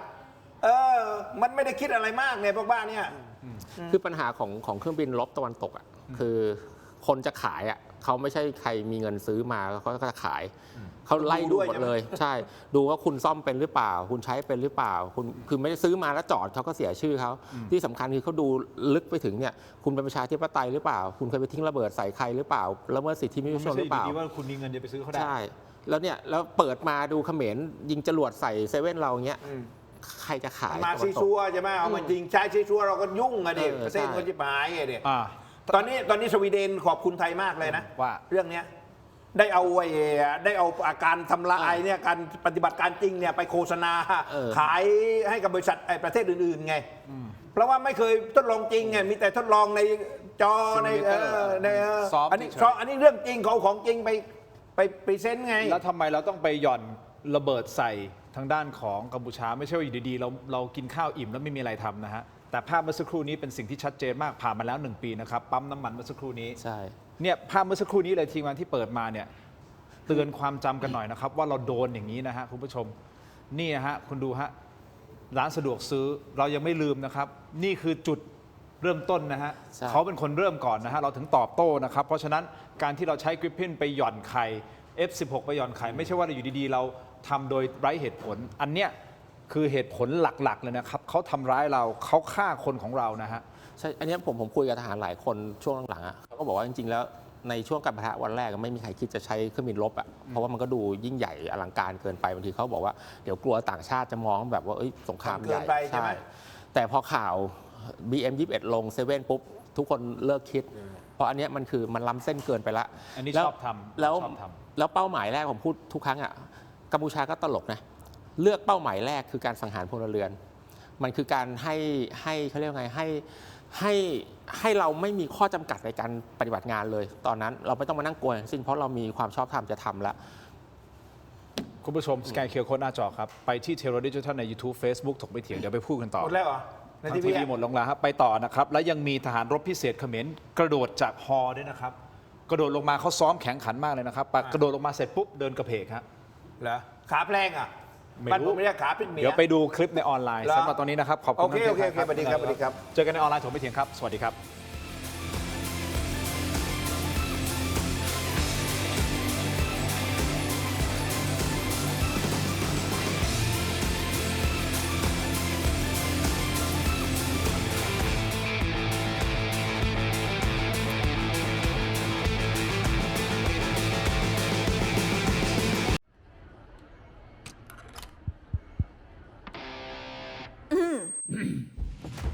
ไมบาซิน OTC รสส้มและรสมะนาว ยาอมบรรเทาอาการเจ็บคอ ช่วยระงับเชื้อในปากและลำคอ จากเกรเตอร์ฟาร์มาตรวจอ่านคำเตือนในฉลากก่อนใช้ยา กลับเข้ามาครับถกไม่เถียงในช่วงของออนไลน์คุณผู้ชมครับ อยู่กับคุณเทพไทยเสรพงศ์นักวิเคราะห์การเมืองอิสระและอดีตสสนะครับ และแอดมินเพจ Thai Arm Force นะฮะคุณอนาลโยกอสกุลนะครับ ซึ่งไม่แน่ใจเหมือนกันนะครับว่าคุณเทพไทยเสรพงศ์เป็นนักวิเคราะห์การเมืองที่ท่านนายกรัฐมนตรีกล่าวถึงหรือไม่ไหนๆท่านก็มาตรงนี้แล้วก่อนที่จะไปวิเคราะห์กัมพูชากันต่อ ขอดูคลิปสั้นๆได้ไหมที่ท่านนายกพูดถึง นักวิเคราะห์การเมืองอิสระที่ตกงาน แล้วทำธุรกิจเจ๊งด้วย ทำธุรกิจจริง มาฟังนะท่านนายกพูดว่ายังไง เปิดครับ พูดผิดไหม คนที่ไม่ควรคบ คนที่ไม่จริงใจต่อกัน คนที่โกหก หลอกลวง พี่น้องประชาชน เอาความเท็จมาออกสื่อสาธารณะ หิวแสงนะครับ ไม่มีข้อมูล แล้วก็ไม่มีข้อมูล ไม่มีอาชีพ แล้วก็มาทำตัวเป็นนักวิเคราะห์ข่าวการเมืองอะไรทั้งหลาย คนเหล่านี้ไปให้ความเชื่อถือได้ยังไง หลายคนยังเอาตัวไม่รอดเลยนะครับ กิจการแต่ละคนก็ดูสิปิดไปทีละเจ้า2 เจ้า 3 เจ้า แล้วคุณไปเชื่อถือคนพวกนี้ ผมว่านักข่าวต้องวิเคราะห์ การศึกษาเนี่ยมันช่วยอย่างคือมันทำให้เราวิเคราะห์ได้นะครับ 2 ประเด็นแรกนะวิเคราะห์การเมืองนะฮะที่ตกงานนะครับ พูดนู่นพูดนี่ ไม่มีความรู้ ไม่มี สารพัดเลยอะ ข้อที่ 2 สื่อไปให้ความสำคัญไปเชื่อนักวิเคราะห์การเมืองเหล่านี้ ผมไม่รู้ท่านพูดถึงสื่อคือหมายถึงผมด้วยหรือเปล่านะครับ แต่ผมขอบอกตรงนี้นะครับผมไม่ได้เชื่อนะสิ่งที่ทุกท่านพูด คุณผู้ชมเป็นคนตัดสิน ผมแค่เปิดพื้นที่แล้วถามแล้วอ๋อโอเคแต่ผมไม่ได้บอกว่าผมเชื่อหรือไม่เชื่อ เพราะฉะนั้นผมอาจจะรอดตัวไป แต่คุณเทพไทยสิครับเขาหมายถึงคุณหรือเป ไม่ ล่า ผมไม่ได้หิวแสง ผมมีแสงอยู่แล้ว ผมมันเป็นดาวฤกษ์ใช่ไหมไม่ใช่ดาวเคราะห์ผมมันมีแสงมันจะหิวแสงอะไรผมดังจะตายอยู่แล้วคุณใครๆก็รู้อยู่แล้ว เทพไทยก็รู้กันทั่วประเทศ เทพไทยไข่กระดก เขารู้กันหมดแล้วก็บอกว่าผมตกงานนี่ถูกข้อเดียวผมไม่ได้เป็นสส คุณตกงาน ก็ตกงานจริง แต่ว่าพอไม่เป็นสสไม่เป็นนักการเมืองก็มาเป็นนักวิเคราะห์การเมือง ก็เปลี่ยนอาชีพไงแล้วมันจะตกงานอะไรถามมาทำธุรกิจเจ๊งผมไม่เคยทำธุรกิจอะไรเจ๊งผมไม่เคยทำธุรกิจมันจะเจ๊งอะไรจะมาเจ๊งทีละอย่างสองอย่าง แสดงว่าไม่ใช่คุณใช่ไหม ไม่ใช่แต่ถามว่าไม่มีความรู้อย่างโน้นอย่างนี้ไม่มีความรู้ได้ยังไงอะผมอะโอ้ถามคนดูดิความรู้นี่ระดับนี่โถ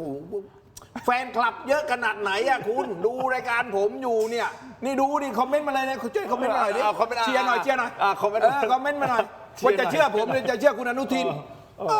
คุณอนุทินเมื่อวานนี้ผมเอาคลิปนี้มาเปิดแล้วก็ ซัวแล้วอย่างเงี้ยเมื่อวานนี้ผมก็ถามอาจารย์จ๊ะแล้วก็ถามอาจารย์ศิโรจน์เหมือนกันว่าท่านนายกหมายถึงอาจารย์ศิโรจน์หมายถึงอาจารย์จ๊ะเปล่าเนี่ยพอดีคุณมาผมก็เลยจะถามว่าคุณหรือเปล่าคุณอาริโยอาจจะห่างนิดนึงนะเพราะคุณอาริโยเขาทำเรื่องของคุณอาริโยไปทำธุ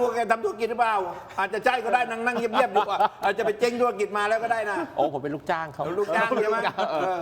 ไม่ได้หมายถึงคุณใช่ไหม ก็ไม่มีผมว่าให้แสงหิวแสงอะไร หิวแสงอะไรอ่ะผมดังขนาดนี้คุณว่าดังไหมอ่ะเสียงดังอะใช่นะเสียงดังอะใช่ชื่อเสียงคนรู้จักอยู่แล้วแม่คุณอนุทินแม้แต่จริงๆเรื่องคนทำธุรกิจเจ๊งไม่เจ๊งนี่ผมว่ามันไม่น่าจะมาตัดสินคนนะเนาะแต่ยังไงก็ตามก็พอเข้าใจได้นะตระกูลชาญวีรกุลเนี่ยธุรกิจเขายิ่งใหญ่นะกำไรเละเลยก็เป็นไปได้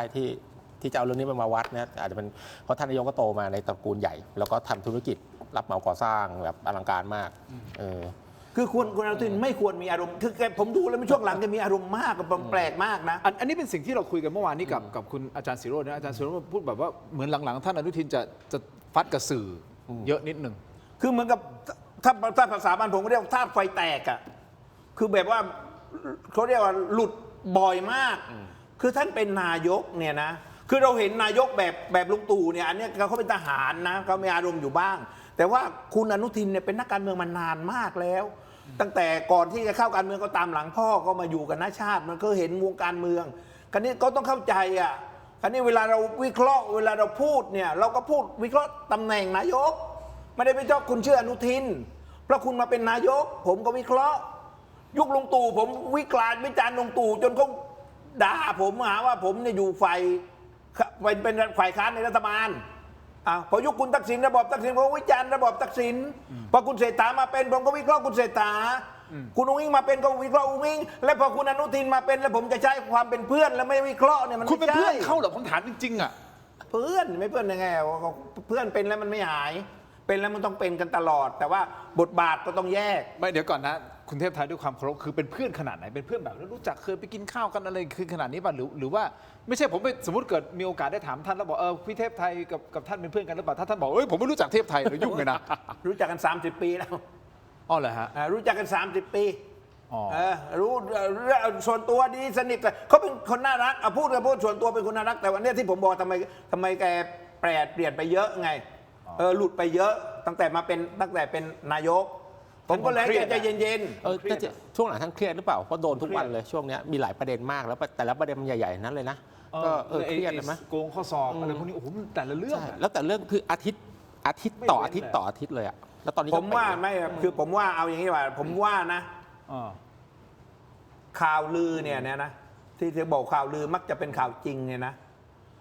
แล้วก็เขาเรียกว่าถ้าไม่มีไฟเนี่ยจะไม่มีควันเนี่ยนะก็เรียกอะไรนะ smoke without ไฟเนี่ยนะภาษาอังกฤษดีกันเรา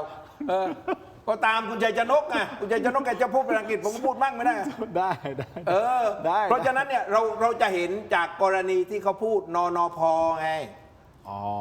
ผมว่ามันก็อาจจะเป็นประเด็นที่เครียดแล้วคุณดูดิพอคุณอนุทินโพสต์รูป3 รูป3 คนที่ยืน3 คนนี่รูปนี้3 คนเนี่ยไอ้คิมบูเล่อะไรของคุณเนี่ยเห็นไหมแล้วหลังจากนั้นเจ๊ตายซ้อตายโพสต์ขึ้นมาอีกแล้วโพสต์ขึ้นมาอีกแล้วมาโพสต์ นี่ ใต้ข้อความเห็นคอมเมนต์อีกแล้วลบอีกอย่างเงี้ยเหมือนกับผมว่านะมันผิดปกติไง ถ้าอ่านตามหน้าไพ่นะผมว่ามันผิดปกติ คือเอาถามว่าทำไมถ้าหากว่าโพสต์หมายถึงคนอื่นเนี่ยนะเนี่ยเหลี่ยมก็ตัดอะไรเนี่ยแล้วทำไมมาโพสต์ทันทีล่ะ แล้วทำไมมาโพสต์ใต้คอมเมนต์ล่ะอีกอ่ะ เพราะถ้าไปโพสต์หน้าวอลแกเองอ่ะอาจจะบอกว่านี่พูดบุรีรัมย์ยูไนเต็ดหรือเปล่าจะขายผู้เล่นหรือเปล่าอะไรเนี่ยมันก็พูดได้แต่มาอยู่ตรงเนี้ยเป็นผมก็คิดไง คิดไง แล้วปัญหาคือไอ้ข่าวเรื่องเนี้ยมันพูดกันมาเป็นอาทิตย์แล้วว่ามีความขัดแย้งกันอ่ะ ใช่ อ่า แล้วสิ่งที่คุณอนุทินพูดเมื่อกี้นะต่อมาจากคำถามนี้นะนักข่าวถามคำถามนี้ นักข่าวถามคำถามที่ว่าเหลี่ยมมากแล้วตัดทิ้งอะไรเงี้ยนะแล้วคุณอนุทินก็เลยฟิลขาด แล้วก็พูด พลาดยาวเลย พูดถึงนักวิเคราะห์การเมืองอิสระพูดถึงสื่อไปให้ค่าไปให้พื้นที่ ใช่นี่แหละผมว่ามันต้องมีข้าวลางอะเอานะผมว่านะไม่ปกติก็แล้วกันเรื่องนี้ไม่มีอะไรปกติเป็นเรื่องที่ไม่ปกติอย่างแน่นอน จริงๆ ใครจะวิเคราะห์ยังไง คุณอา ก็ รี วิเคราะห์ บอกนะเขาเจอวันๆนั้น108,000 เรื่องเหมือนกันนะเป็นท่าน ก็ยัง ซึ่งเป็นรัฐบาลไม่กี่เดือนเองอะ ใช่เอาเจอกันตั้งแต่รักษาการแล้วอะเริ่มเป็นรักษาการก็เริ่มโดนละเรื่องน้ำมันก็หนึ่งในบุคคลหนึ่งในสามที่อยู่ในภาพอะก็โดนเละเทะเลย แล้วก็เรื่องเนี่ยแลนบริดจ์เสร็จปุ๊บก็มีดึงความรับผิดชอบกลับไปอีก แล้วก็เนี่ยไล่มาตอนเนี้ย EEC ใช่ไหมนั่นนะดึงเอากลับไป ใช่แล้วตอนนี้ก็มาเรื่องหัวสวก็เริ่มดังขึ้นมาละแล้วก็แบบคือมันมีแต่เรื่องโกงข้อสอบท้องถิ่นอะไรมันแล้วเรื่องทุกอย่างเนี่ยมันเหมือนนัดกันเองเลยนะว่ามันคือเรื่องที่หนักและตรงไปที่ภูมิใจไทยทั้งนั้นเลยไอ้เพื่อไทยตอนนี้นะอาจารย์เชนนะโอ้โห สบาย ลอยสบายเปิดงาน กระทรวง งานวิจัย อว อะไรทำคะแนนอย่างเดียว คือมันก็ไม่แปลกที่ท่านนายกจะเมาหมัดนะผมก็พูดตรงๆท่านก็ปกติท่านเป็นคนพูดจาดีนะแล้วก็พูดจาแบบคือมีเฉินน่ะแต่ผมว่าถ้าท่านหลุดขนาดนี้เพราะท่านเครียดแล้วล่ะเครียดมากไม่ใช่แค่พี่เทพไทยพูดว่าท่านอนุทินโดยส่วนตัวเป็นคนส่วนตัวเป็นคนน่ารักนะฮะอันนี้คือผมเป็นข้อมูลที่ตรงกันกับหลายต่อหลายท่านที่เคยเจอเคยพูดคุยหรือแม้แต่เพื่อนของท่านอนุทินเองเนี่ยบางคนก็เป็นรุ่นพี่ผมเขาก็บอกจริงๆท่านอนุทินถ้าถอดความเป็นนายกออกพี่หนูเขาเรียกพี่หนูก็เป็นคนน่ารักอันนี้คือไม่ได้อวยนะ แต่กำลังจะบอกว่า ก็ไม่ได้ส่วนตัวเขาน่ารัก แต่ท่านอยู่ในตำแหน่งนายกท่านก็ต้องรับไปอะวันนายกว่าตอนนี้ประเทศมันเป็นอย่างเงี้ยเราจะตอบยังไง ตอนไม่เป็นนายกเอาเนี่ยตอนไม่เป็นนายกเนี่ยแกจะไม่มีเรื่องการเมืองเลยนะกับเพื่อนฝูงนะเป็นเรื่องส่วนตัวคือสนุกเองทั้งสิ้นผมเข้าใจว่าเอาอย่างเงี้ยถ้าหากว่าให้ผมนั่งดูในฐานะที่เป็นนักการเมือง ครับ นอกจากปัญหาต่างๆ สารพัดสารเพเลยมารุมมาตุ้มมาหาแกมากเนี่ยนะครับ ผมคิดว่าสองเรื่องหลังๆที่ทำให้แกเครียด คือ เรื่องแรกผมคิดว่าเป็นเรื่องการโกงข้อสอบท้องถิ่นแล้วผมคิดว่าแกก็เดินหน้าต่อเพื่อที่จะสร้างความจริงให้ความจริงมันปรากฏ ครับ แล้วผมก็รู้ว่าเรื่องนี้เนี่ยถ้าสาวไปลึกๆเนี่ยรับรองได้เลยมันถึงการเมือง ครับ ถึงนักการเมือง ครับ และผมก็พอทราบว่าไอ้คนที่เป็นข้าราชการที่กำลังถูกสอบเนี่ยนะเป็นคนที่มีข้อมูลว่า คนเขาเรียก last boss มือของนักการเมืองใหญ่เนี่ยแหละ เป็นคนประสานมา คือถ้าเอาก็จริงๆเนี่ยหรือก็จริงๆกดจริงๆถึงไงถึงตัวการใหญ่ ก็คือถ้าเล่นเขามากๆแล้วเขาเปิดโพงขึ้นมาก็พังกันนะคือถ้าคุณอนุทินเปิดประตูบอกเอาไว้ถึงที่สุดเอาไว้ถึงที่สุดเนี่ยพอมันถึงที่สุดเนี่ยไอคนที่ถึงที่สุดเนี่ยมันอยู่ใกล้ผู้หลักผู้ใหญ่ทางการเมืองคนหนึ่งเพราะจะโดนสองเอาเรื่องหัวสวที่มันดังวันนี้กระแสกดดันเยอะมากไงเพราะอะไรเพราะถ้าหากว่าสวเนี่ยมันกดดันจนกกตฟ้องศาลฎีกาแผนกเลือกตั้งจริงนะแค่ศาลรับฟ้องเนี่ยนะ138 สวต้องหยุดปฏิบัติหน้าที่แล้วในนั้นเนี่ยใน229 คนเนี่ยมีรัฐมนตรีกี่คนมีฝ่ายการเมืองกี่รัฐมนตรีต้องหยุดปฏิบัติหน้าที่ไหมถ้าสมมติว่ามีชื่อคุณอนุทินอยู่ด้วยใน229 คนเนี่ยคุณอนุทินต้องหยุดปฏิบัติหน้าที่ไหม หรือว่าเป็นแค่เฉพาะสวเปล่าที่หยุดปฏิบัติหน้าที่ในเคสนี้ใช่ว่ามันสั่งฟ้องคนที่มีตำแหน่งมันต้องโดนไงศาลแล้วแต่ศาลสั่งไงต้องโดนแม้แล้วหลังจากนั้นถ้าประทับรับฟ้องแล้วนะแล้วหยุดปฏิบัติหน้าที่แล้วพิจารณาแล้วถ้าดูเส้นการเงินอะไรปั๊บขึ้นมาเนี่ยแล้วศาลวินิจฉัยมีคำพิพากษาว่ามีส่วนเกี่ยวข้องกับการโหวตสวจริง1ถูกตัดสิทธิ์แน่นอนอยู่แล้ว2คนเหล่านี้ใครเป็นกรรมการบริหารพรรคบ้างก็ถูกยุบพรรค ไม่ง่ายๆนะคุณเรื่องนี้นะคุณอย่าไปมองเป็นเรื่องลิเกตาออสไปนะคุณเป็นเรื่อง เครียดไงพี่อนาริว ผมก็เป็นไปได้ เพราะว่าคือตอบแบบก่อนรายการที่พี่เทพไทยพูดอะคือถ้าเกิดว่ามันมีที่ไหนที่คนปล่อยให้ลากยาวมาตั้ง2 ปีแล้วหลักฐานอะไรอย่างนี้แล้วไอ้นูนก็ไปทีนี่ก็ไปฟ้องสักทีแล้วปัญหาคือพอลาก2 ปีเนี่ยเขาก็ตั้งคนมาแทนเรื่อยๆคนมาแทนเรื่อยๆแล้วคนมาแทนนี่แหละเนี่ยเขาตั้งกกตมาแทนเรื่อยๆไม่รู้ว่าเพราะอย่างนี้หรือเปล่ามันเลยต้องนานหน่อย หรือว่ามันเป็นเรื่องอื่นแล้วตอนนี้ก็ไม่รู้เหมือนกันแต่ว่ามันนานผิดปกติจนมันมีคนทนไม่ไหวแล้วมันมีคนพร้อมออกมาแฉแล้วแฉมันก็ดูแบบ คือพูดตรงๆนะไม่รู้ว่าใครทำเรื่องหลังนะพูดตรงนี้มันพูดไม่ได้หรอกแต่ว่าถามตรงนี้คนไทยอ่ะคิดว่าสวมีหัวหรือเปล่าผมว่าคนไทย 99%ตอบมันมีแน่นอนมันชัดเจนมันไม่รู้ชัดยังไงอ่ะ ก็ไม่ต้องไปดูดาวอังคารอาจารย์ไปดูดาวพลูโตนู่นไปอยู่ที่ดาวพลูโตยังรู้เลยคุณ ใช่มันแบบมันชัดไม่รู้จะชัดยังไงแล้วเขาก็ดูว่ากกตมันจะทำงานหรือเปล่าเพราะคดีอื่นภาคอื่นไวมากเลยอ่ะแป๊บเดียว 3-4 เดือนถึงศาลนี่2 ปีเลยไม่ทันไม่ไปคืบไปไหนเลยทั้งที่หลักฐานมันไม่รู้ชัดยังไงละมันก็ชวนตั้งคำถามแต่พอดีคดีหัวสอมันชี้ไปที่เดียวหมดเลยอ่ะมันก็ไม่แปลกหรอกที่ทุกคนจะคือต่อให้เขาคุมอำนาจได้ต่อให้เขาคุมองค์กรอิสระได้แต่แบบอะไรที่มันมีความเสี่ยงมันก็ไม่ชัวร์ถ้าเกิดสมมติว่าสุดท้ายเนี่ยองค์คาพยพต่างๆพร้อมจะทิ้งเขาอ่ะโอ้เขาก็โดนสังเวยได้เหมือนกันนะแล้วนี่ก็ไปหมดเลยนะล้มล้างการปกครองได้เลยนั่น ใช่ พูดถึงหลักฐานที่มันชัดที่หลายคนบอกเฮ้ยมันชัดขนาดนี้แม้แต่กระทั่งที่อาจารย์ปริญญาเทวานามริกุลใช่ไหมอาจารย์ไปออกรายการแล้วก็พูดถึงประเด็นว่าแค่หลักฐานแม้แต่อาจารย์ซิโรยังพูดเลยว่าแค่ไลน์ของผู้สมัครสวแค่บอกเราจะเลือกตรงกันแค่นั้นยังส่งสารยังแบบถอดสิทธิ์เลยแค่ไลน์นะยังไม่มีเส้นทางการเงินยังไม่มีอะไรนะแค่ส่งไลน์กันก็อันนี้แหละที่ทำให้พวกนี้ไม่กล้าเอาเรื่องนี้เข้าศาลไงเพราะอันนี้มันมากกว่าไอ้ไลน์นั่นอีกมันมีเส้นทางการเงินมันมีการโอนเงินมันมีการไปพักที่โรงแรมมันชัดยิ่งกว่าชัดอะไรทั้งสิ้นแล้วไอ้บ้านเมืองอันนี้การเมืองที่มันมีปัญหาอย่างนี้นะคุณทินไอ้เพราะกกตเนี่ยแหละผมว่าเลยนะกกตนี่แหละตัวดีที่ทำให้การเมืองมันชิบหายจนถึงวันนี้เดี๋ยวเขาก็หมายสารมาหาคนหมิ่นประมาทเราวิเคราะห์ได้อยู่แล้วมันเป็นประโยชน์สาธารณะคุณผมจะบอกให้ฟังไม่จริงได้ไงคุณดูเอาเนี่ยกกตนะเป็นคนจัดการเลือกตั้งเลือกตั้งตั้งแต่ปี62 66 69ไม่เคยให้ใบแดงใครในการซื้อเสียงเลยแม้แต่คนเดียวเขาซื้อกันทั้งประเทศเขาซื้อกันทั้งเมืองไม่เคยให้ใบแดงอะไรเลยสักคนที่ให้ใบแดงไอ้พวกจัดเลี้ยงพวกมโหรสพอะไรก็ว่ากันไปนะไม่เคยให้ใบแดงเอาแล้วคุณดูเวลาเลือกตั้งเสร็จปั๊บนะไม่ให้ใบแดงไม่ว่าอะไรมีร้องเรียนอะไรก็ไม่เกี่ยวรับรองหมดก่อนรับรองปล่อยผีแล้วไปสอยที่หลังแล้วบอกว่าสอยภายใน1 ปี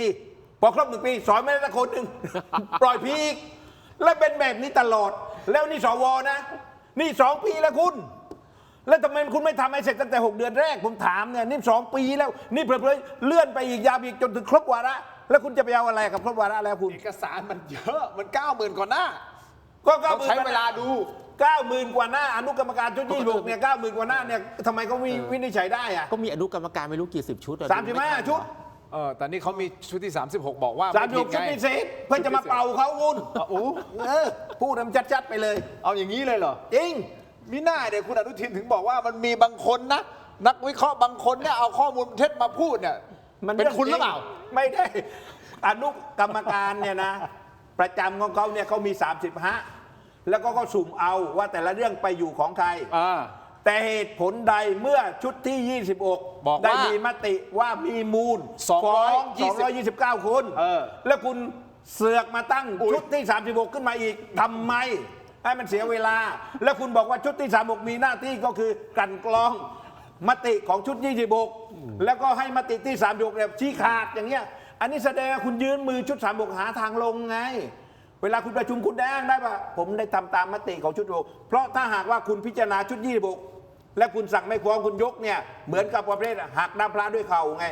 อันนี้คุณก็หาว่า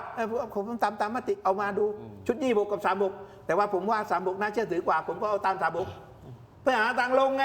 นี่แท็กติกก็คล้ายๆตอนยุบอนาคตใหม่เหมือนกันนะเขาก็ใช้วิธีนี้ตั้งกรรมการชุดหนึ่งมาแล้วกรรมการที่มันบอกไม่ผิดก็เลยตั้งอีกชุดหนึ่งมาอีกชุดหนึ่งบอกผิดเอาชุดนี้แล้วกันเลยฟ้อง อย่างนั้นเลยเหรอ ก็ไม่รู้อ่ะก็เห็นเขาใช้อย่างนี้ประจำอ่ะคือพี่เทพไทยพูดมันก็เข้าเขาอ่ะเอ้าเพราะว่าก็ เรื่องจริงอะที่ผมพูดอาจารย์ผมพูดเรื่องจริงมาพูดทั้งนั้นแหละผมพูดเรื่องจริงทั้งนั้นแหละผมไ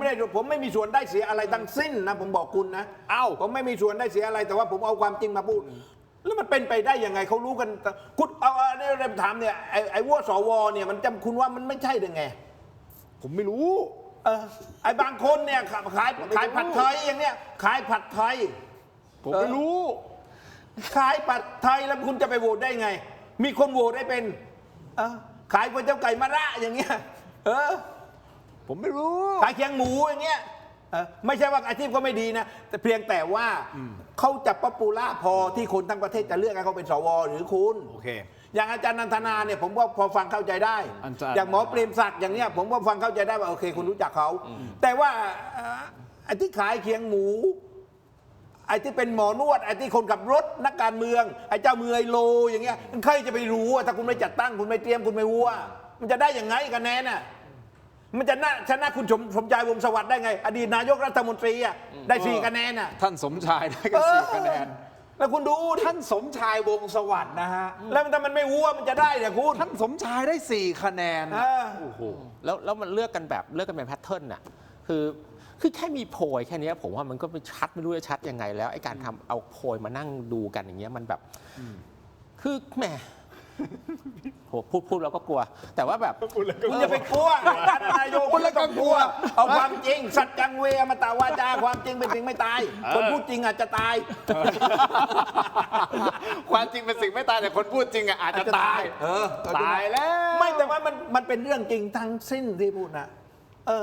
ใครๆเขารู้อยู่แล้วอ่ะแล้วไอ้พวกสวนี่มาโอ้โหมาถึงยืนกอโพเดียมนะที่ผมพูดนี่ผมขอยืนยันว่านะผมมาด้วยความบริสุทธิ์ผมมาตามรัฐธรรมนูญมันไม่อายปากมั่งเหรอปากอยู่ใกล้จมูกใกล้หน้าไม่อายมั่งเหรอพูดอย่างเงี้ยผมถามจริงๆผมไม่รู้มันไม่อายบ้างไงอ่ะมันก็รู้กันตั้งแต่แล้วคุณเป็นไปได้ยังไงเอาโอนไงโอนเงินอย่างเนี้ยเส้นทางการโอนเงินเนี่ยโอนมา20 คนแล้วมาโหวตสวก็ทำค่าปุ๋ยค่าตู้เรียนค่านวดใช่ไงโอนไปใช้หนี้โอนไปค่าแล้วมันใช้หนี้อะไรตั้ง20 คนที่มันสมัครสวทั้งนั้นนะคุณทำไมมันไม่ใช้หนี้คนอื่นบ้างอ่ะคุณถามนะผมถามนะเดี๋ยวก่อนนะคุณอัจฉริยะการบอกว่าอนาคตไปอยู่ต่างประเทศหรือติดคุกมีเพียง2 ทางเราใช่ไหมถึงพูดที่เรา3 คนอนาคตเราไปอยู่ต่างประเทศหรือติดคุกเอาไงวะผมไม่กลัวแล้วผมมีลัทธิเอาอย่างแล้วเพราะว่ายิ่งชีพตั้งกองทุนสู้คดีได้2 ล้านผมตั้งด้วยกันนี้ใครมาฟ้องผมตั้งจริงก็เปล่ามีใครหัวเราะตั้งน้ำตาคุณเอาเรื่องซีเรียสมาทำให้เป็นเรื่องขำเรื่องตลกคุณทิ้นอันนี้เขาซีเรียสนะไอ้วัวสวนี่เขาซีเรียสประเทศมันจะชิบหายยังไงเอางี้ตอนเนี้ยเดี๋ยวก่อนนะผมขอจริงๆผมจะพูดถึงเขมรต่อนิดนึงนะเพราะมันจะมีคลิปที่เขาซ้อมรบนะเป็นทหารรบพิเศษเขมรกระโดดจากคอกระโดดจากคอใช่ก่อนที่จะไปตรงนั้นคือตอนเนี้ยเรากำลังเมาหมัดกันเองในประเทศเพราะเราเจอหลายเรื่องกัมพูชาเขาก็ค่อยๆทำอะไรของเขาไปเรื่อยๆเขาก็อาจมองดูเราแล้วก็อาจจะหัวเราะเยาะเรานะก็ดูเด่นเรื่องนี้โกงสอบเดี๋ยวตรงนี้มันเป็นอย่างนี้เดี๋ยวตรงนั้นมีเป็นนี้แล้วเราก็เมาหมัดกันเองนะฮะอย่างนี้ฮะไอ้เรื่องหัวสวด้วยความเคารพสุดท้ายมันอยู่ที่กกต.ใช่หรือไม่นะตอนนี้เอาแฟกต์ก่อนนะอยู่ที่กกต.ว่าท่านจะคิดเห็นอย่างไรว่าจะส่งศาลฎีกาเพื่อให้ศาลฎีกาเป็นคนวินิจฉัยหรือเปล่าคนวินิจฉัยแล้วก็ตามข้อมูลต่างๆเนี่ย90,000 กว่าหน้าของ DSI ที่เขาทำมาเนี่ยนั่นคือ1 ทางถูกต้องไหมครับมันอยู่ที่เขานั่นหมายความว่าเดือนหน้าถ้าท่านบอกว่าเฮ้ยโอเคมีเหตุและผลมีหลักฐานเชื่อได้ว่าไม่ต้องพิสูจน์จนสิ้นข้อสงสัยนะเชื่อได้ว่ามีส่งปึ้งก็จบเราก็รอศาลท่านเอาจริงๆแต่ตอนนี้สิ่งที่กลัวคือไอ้หลักฐานต่างๆเนี่ยมันจะไปไม่ถึงหรือเปล่าเพราะจริงๆทุกคนเขาต้องการแค่นั้นนะเอาแค่กกตเนี่ยดูหลักฐานเนี่ยแล้วคุณก็เขียนสำนวนให้ดีแล้วก็ให้ศาลตัดสินใช่ไหมฮะมันก็ยังดูโอเคหน่อยแต่ว่าจริงๆแล้วพอยต์มันคือถ้ากกต.เขียนสำนวนยังไงก็ต้องมานั่งดูอีกทีนะไม่ใช่เขียนสำนวนแล้ววางสนุกอ่ะไม่เป็นไรให้หลักฐานไปถึงศาลน่ะศาลไปรื้อเอาเองอ่ะให้หลักฐานชุดที่26นะเส้นทางการเงินไอ้ที่80,000 หน้าเนี่ยนะ90,000 หน้าเนี่ยส่งไป90,000 หน้าส่งไปให้หมดศาลเขาจะพิจารณาเองได้อยู่แล้ว คือเรื่องนี้เนี่ยกกตเนี่ยไม่ควรที่จะรับเผือกร้อนไว้ แล้วคุณสังคมก็ไม่ไว้ใจคุณอยู่แล้ว เพราะ4 คนมันได้มาจากสวสีน้ำเงิน มันเป็นเสียงข้างมากเขาเลือกคุณมาแล้วคุณจะไปฆ่าเขาได้ยังไงอะคุณเขาก็ไม่ฆ่าคุณก็ไม่ฆ่าเขาอยู่แล้ว สังคมเลยไม่ไว้วางใจ เมื่อสังคมไม่ไว้วางใจ คุณก็พิสูจน์ความบริสุทธิ์ใจก็ให้ศาลฎีกาตัดสินไปก็จบไงจะออกมายังไงมันก็ยุติ งั้นผมมองไปข้างหน้า สมมติมันเป็นไปได้ถูกไหมส่งก็คือส่งหมดเลย ไม่ส่งก็คือไม่ส่งหมดเลย หรือส่งบางส่วนก็คือหมายความว่าอ่ะใครคามิคาเซ่พิลีชีพได้หลักฐานไปถึงส่งโป๊ะ จริง มันก็เป็นไปได้ไง มันควรจะต้องส่งให้หมด ใช่ ผมว่ามันสำนวนเดียว เอา กั อย่าง มั นี้ คือพฤติการเดียวกันน่ะ ผมวิเคราะห์คุณฟังนะ แนวทางเนี่ยอาจจะส่งกระปิบกระปลอย อย่าให้ถูกวิจารณ์ เอาประเภทที่สีน้ำเงินจางๆ เอาพวกเขียงหมูพวกอะไรเงี้ยนะไปใช่ไหมพวกเขียงหมูพวกพวกคนขับรถ ผมขอจิบกาแฟฟังคุณ ฟังผมพวกคนขับรถอะไรนี่ไปสังเวยซะก่อน แล้วก็สังเวยไม่เป็นไร138สังเวยสัก20ก็ยังเกิน100อยู่เพราะยังเกิน100ยังคุมเสียงข้างมากได้ไงยังไงก็ยังชนะอยู่แล้วไงมันยังคุม คิด อะไร ว่า ได้ จะออกมาแนวนี้ คิดว่าจะออกมาทรงนี้ ถ้าออกมาแนวนี้ผมบอกกกตเลยนะกกตรับรองได้เลยนะไอ้คนที่คุณไม่สั่งฟ้องเนี่ยจะมีคนไปขอดูหลักฐานเลยว่าไอ้ที่ส่งฟ้อง20 กว่าคนเนี่ยมันมีหลักฐานเห็นอยู่แล้วชัดอยู่แล้วเพราะส่งสารแล้ว แต่ไอ้คนที่คุณไม่สั่งฟ้องเนี่ยนะมันมีเหตุผลอะไรก็ขอดูถ้าคุณไม่ให้เหรอคุณก็ก้าวอีรอบเดิมเหมือนประธานปปชที่ติดคุกที่ศาลสั่งติดคุกมาแล้วเห็นไหมล่ะที่นาฬิกาลุงแหวนแม่นาฬิกาเพื่อนเห็นไหมล่ะถ้าเป็นอย่างนั้นก็ต้องคุณก็ต้องโดนผมก็เลยบอกกกตในกล้องไหนคุยกับกกตได้วะกล้องนี้มึงคุยหน่อยวะ พี่อนาลิโอเฮ้ยรู้สึกเราสองคนเราเป็นพยานพอไหม ไม่มีปัญหา เราสองคน ผมจะคุยกันไม่ผมจะคุยกับกกตนี่แหละ ยังไง กกต7 คนนะคือสังคมก็หวาดระแวงคลางแคลงใจคุณ และเพื่อแสดงความบริสุทธิ์ใจ แล้วก็เซฟคุณก็ไม่ต้องตามเจริญรอยตามกกตรุ่นพี่ที่ติดคุกมาแล้วนะครับและติดคุกตอนแก่ไม่สนุกหรอกผมบอกคุณ แล้วคุณก็ยื่นทั้งหมดเนี่ยนะแล้วคุณไปใช้สำนวนของชุดที่26เมื่อคุณชั่งน้ำหนักแล้วว่าการพิจารณาของชุดที่26กับชุดที่36แล้วก็ได้เห็นความเห็นว่าชุดที่36เนี่ยมีความน่าเชื่อถือจึงเห็นพ้องกับมติของชุดที่26ก็คือมีมูลสั่งฟ้องแล้วก็ยื่นสั่งฟ้องทั้งหมดเนี่ยยกให้กับศาลฎีกาแผนกเลือกตั้งก็ช่างมันไอ้ใครที่โดนเกี่ยวข้องก็ไปตายดาบหน้าก็ว่าไปคุณก็ปลอดภัยไว้ก่อนคุณต้องเซฟตัวเองไว้ก่อนเรื่องอะไรคุณฆ่าการผู้ใหญ่ทั้งนั้นเนี่ยมันติดคุกตอนแก่สนุกที่ไหนคุณพูดแล้วมันมีตัวอย่างแล้วนะที่คิดว่าจะช่วยกันแล้วพอถึงจริงมันไม่มีใครช่วยนะคุณขึ้นศาลแบบปปชนั่นก็ติดคุกติดคุกนะไม่มีใครมาช่วยคุณนะไม่มีใครมาติดคุกเป็นเพื่อนคุณใช่คือจริงๆผมก็ไม่รู้ว่าจะพลีชีพปกป้องใครไปทำไมเหมือนกันนะถ้าสมมติมีจริงนะทีนี้จริงๆคุณสามารถที่จะแบบพี่เทพไทยพูดคุณสามารถที่จะลอยตัวได้เลยผมสอบสวนมาไม่รู้อะไรผมยกล็อตให้ศาลตัดสินมีดีไม่ดีอะไรให้คนไปวิจารณ์ศาลเขาเองผมลอยตัวแล้วผมทำหน้าที่แล้วแค่นี้ก็จบเขาลอยแล้วนะไม่มีใครไปด่ากกต.เพราะจริงๆท่านไม่ได้มีหน้าที่ในการที่จะตัดสินอยู่แล้วแค่บอกอันนี้มันน่าเชื่อได้ว่ามันเพียงพอกับการยื่นแล้วก็ไปยื่นแล้วให้ศาลตัดสินซึ่งตอนนี้มันไปไกลยิ่งกว่าเชื่อได้ว่าแล้วถามทุกคนตั้งแต่แม่ค้ายันนายกแล้วมันจะเป็นนายกตั้งแต่แม่ค้ายันพวกเรากันเองทุกคนยิ่งกว่าเชื่ออีกว่ามันมีหัวไม่ใช่เชื่อได้ว่าอาจารย์โคตรเชื่อโคตรส่วนศาลท่านจะตัดสินอย่างไรน้อมรับก็ไปว่าไปของศาลคือถ้าศาลตัดสินยังไงนะคุณทินครับทุกคนยอมรับไม่มีใครกล้าวิจารณ์คำพิพากษาของศาลหรอกแต่ศาลท่านมีหลักอยู่แล้วในการตัดสินมีอยู่แล้วมีหลักอยู่แล้วศาลฎีกาหมู่ระดับเป็นศาลมาเกือบชั่วชีวิตที่อยู่ในศาลฎีกาเพราะประสบการณ์ก็พร้อมมีหลักอยู่แล้วเขาให้ความเป็นธรรมกับทุกฝ่ายอยู่แล้วเพียงแต่ว่ากกตเนี่ยถ้าคิดว่าเพื่อตอบแทนบุญคุณเมื่อเขาโหวตได้ผมเป็นแล้วก็เดี๋ยวกลัวจะโดนกันหลายๆคนก็ตัดจบแค่จะแอนอกรับนะครับจะตัดจบที่กกตเพื่อรับปัญหาทั้งหมดก็เชิญนะครับเชิญตามสบายครับแต่ที่แน่ๆพี่อนาลโยมีคุณผู้ชมท่านหนึ่งคอมเมนต์เข้ามานะครับผมขออภัยถ้าอ่านชื่อท่านผิดนะฮะอุมมาเรสเคลปราทูมอะไรเนี่ยฮะบอกว่าเราไม่ใช่พยานนะเราเป็นผู้สมรู้ร่วมคิดนะฮะร่วมด้วย มันไม่ได้ทำให้รู้สึกดีขึ้นเลยขอบคุณมากๆนะครับ ไม่เขาทำให้รู้ว่าเราต้องเตรียมทนายยังไง อ๋อโอเค คุณไม่ต้องกลัวเลย ไม่ได้กลัว คดีนี้เนี่ยคุณชนะอยู่แล้ว ประโยชน์สาธารณะ ไม่ได้กลัว อยากกลัวไม่ได้กลัว แล้วทำไมต้องขึ้นเสียงสูงด้วย ไม่ได้กลัวอ่ะอย่างนี้คุณผู้ชมครับในระหว่างที่เรากำลังเมาหมัดกันอยู่นะฮะทางกัมพูชาก็บอกเฮ้ย